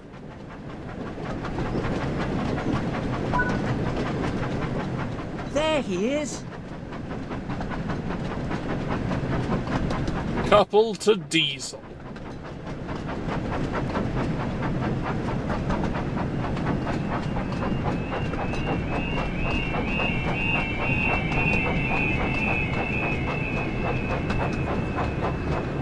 Ah. Fuck you, Diesel. Piece of shit. Well, well, well, chuckled Thomas cheekily. It looks like this troublesome engine has got engine troubles. Oh, they look sad. Stop it, Thomas, wailed Diesel. This isn't funny at all. And not very reliable either, teased Thomas. Perhaps this will teach you not to play tricks. Diesel fell silent as Thomas pushed him to the next station.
Yeah, probably should have whistled before that crossing there. I don't know.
Don't worry, Diesel, said Thomas kindly. We'll get you fixed up in no time. Thank you, Thomas. Yeah, I got a hard impact penalty, but fuck it. Diesel's a bitch.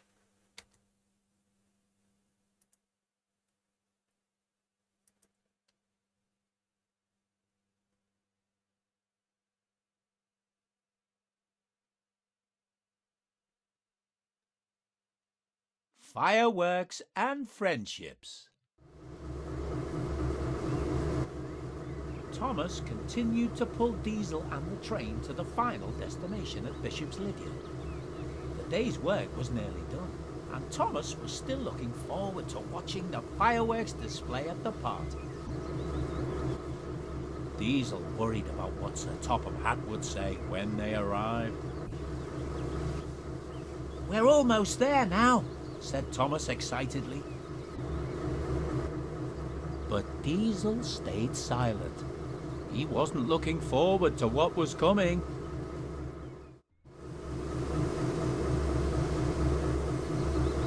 Can't see shit.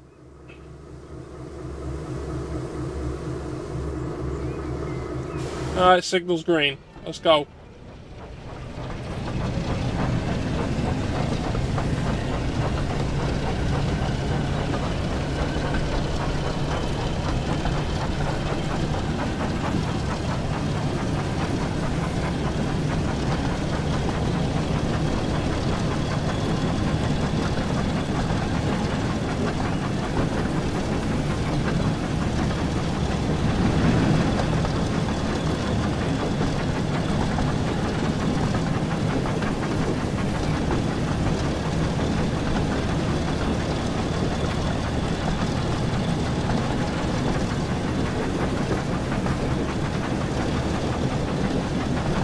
Ah, Thomas is covered in dirt now, isn't he?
Tractor!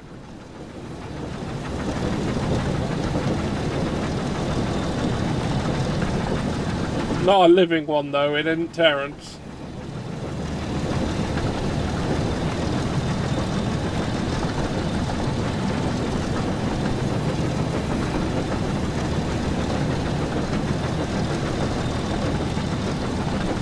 Getting late in the day.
You!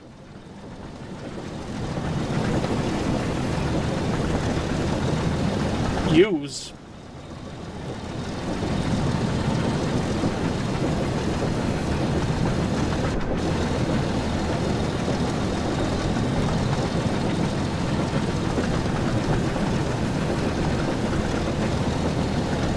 Yeah, we're a little above the speed limit, so what?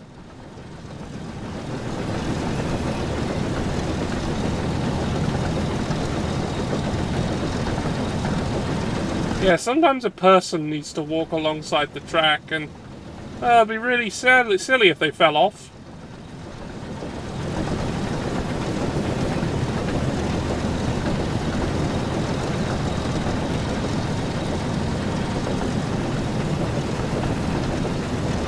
Sometimes you find like viaducts that have like little balconies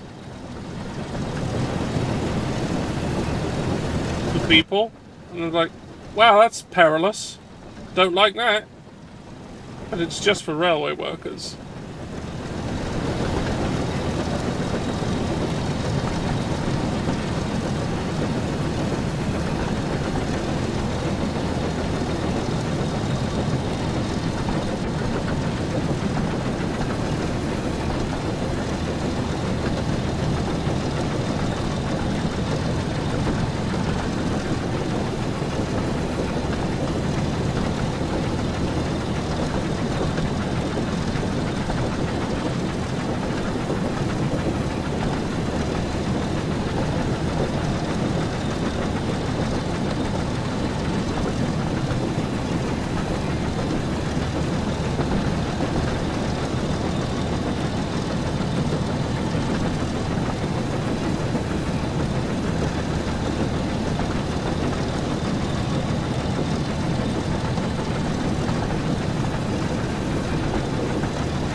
Sheep. Sheep.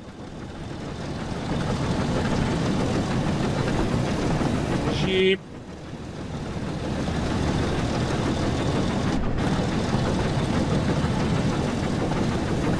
Ooh, a solar panel. A big load of solar panels.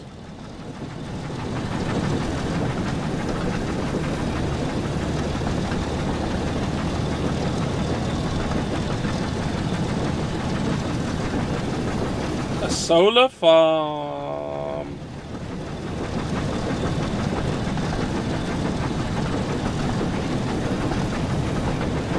I mean, that sure is a thing to do with land if you have that.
Ah, it's a fat controller.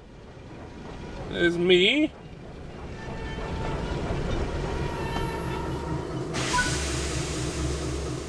The two engines finally arrived at the station. Sir Topham Hatt and Mr. Peters were waiting for them. Sir Topham turned and looked crossly at Diesel. Diesel, I hear you've been causing confusion and delay. I sent you to the mainland to deliver some goods, not to follow Thomas here and cause trouble. Yes, sorry, sir, said Diesel sheepishly. I just wanted to show you that I'm just as special as Thomas is.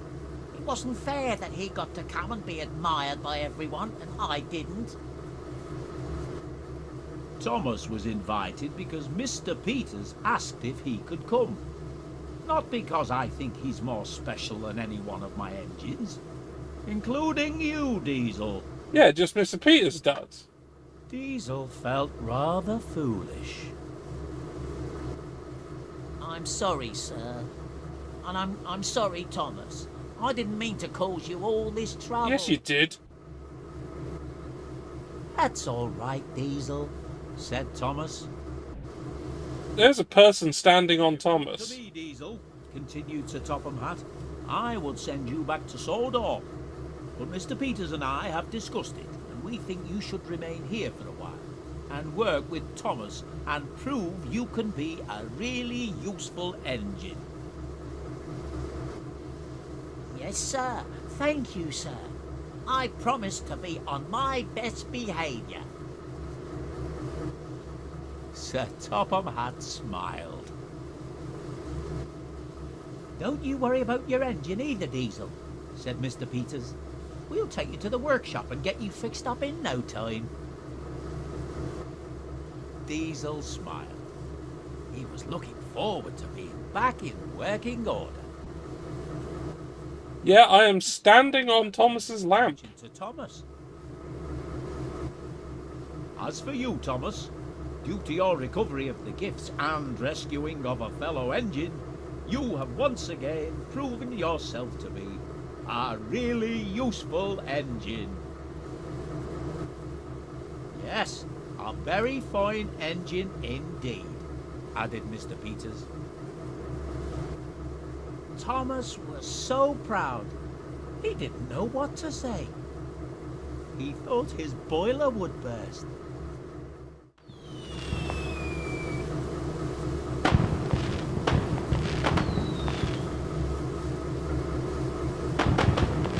I'm still standing there, apparently.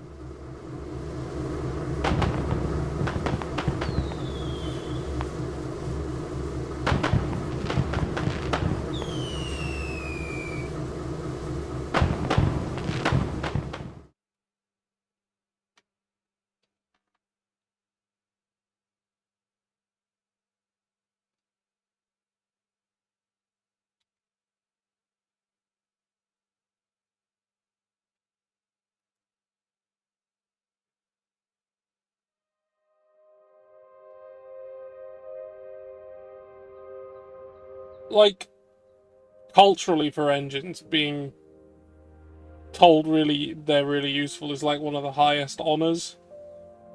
It validates them enormously. Because because they believe that is the totality of their worth.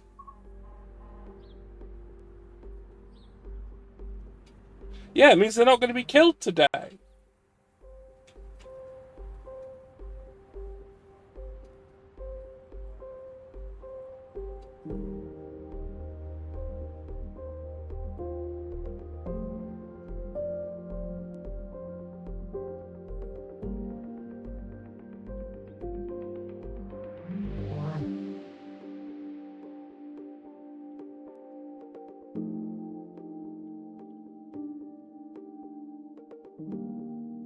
Anyway, I think we did it. We did the whole DLC.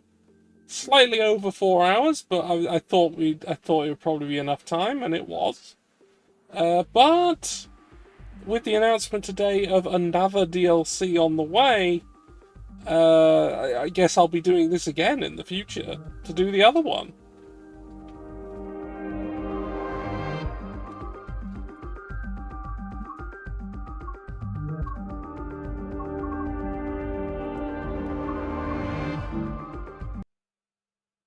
Whenever that comes along.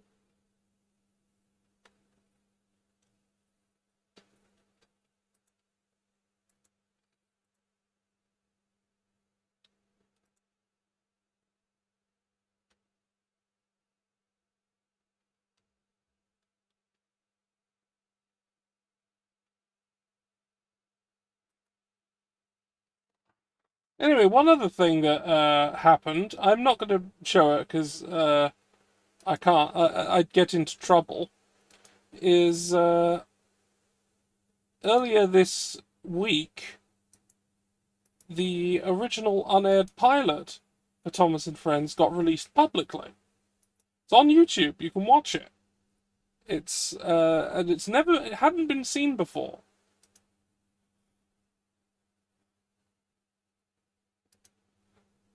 And it was definitely interesting to watch, to see, like, the first attempt. Like, this is them going, we could do this sort of thing, but a bit better with more money and actual backing. But they had Ringo Starr even then on board, it seems, because they had his narration for it, and it was different to the eventual episode that was in the show. So they had him then. But they didn't have any music, so they cut so Mattel contacted the original composer for the series back when it began and said, yeah, can you do music for this? And they were like, yeah, absolutely. And so we have a new score for the original, for the pilot, because it didn't have one. And now it does.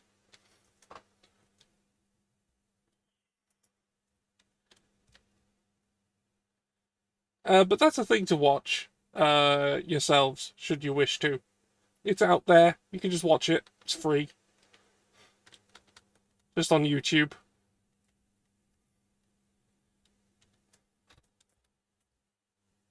But yeah, we're done for now. We're done for today. Today we are done.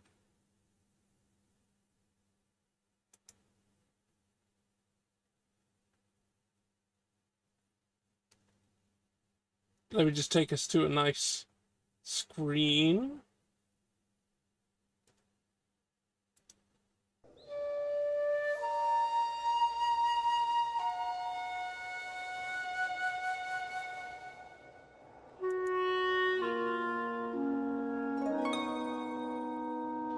Now we're gonna raid out.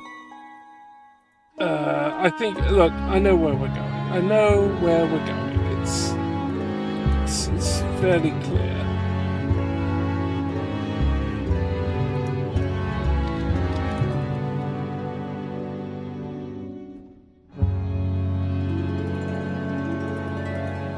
I was doing chill vibes and video watching today, and I'm going to be popping in a little bit myself because I said I would, so I will.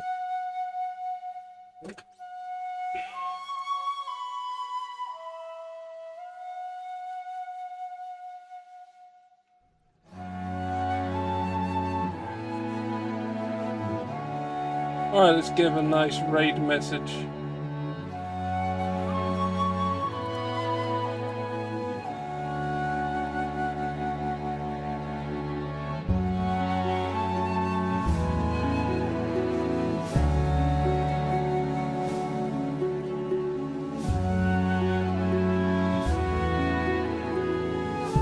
Here's the raid message. I'm so useful, I won't be killed today.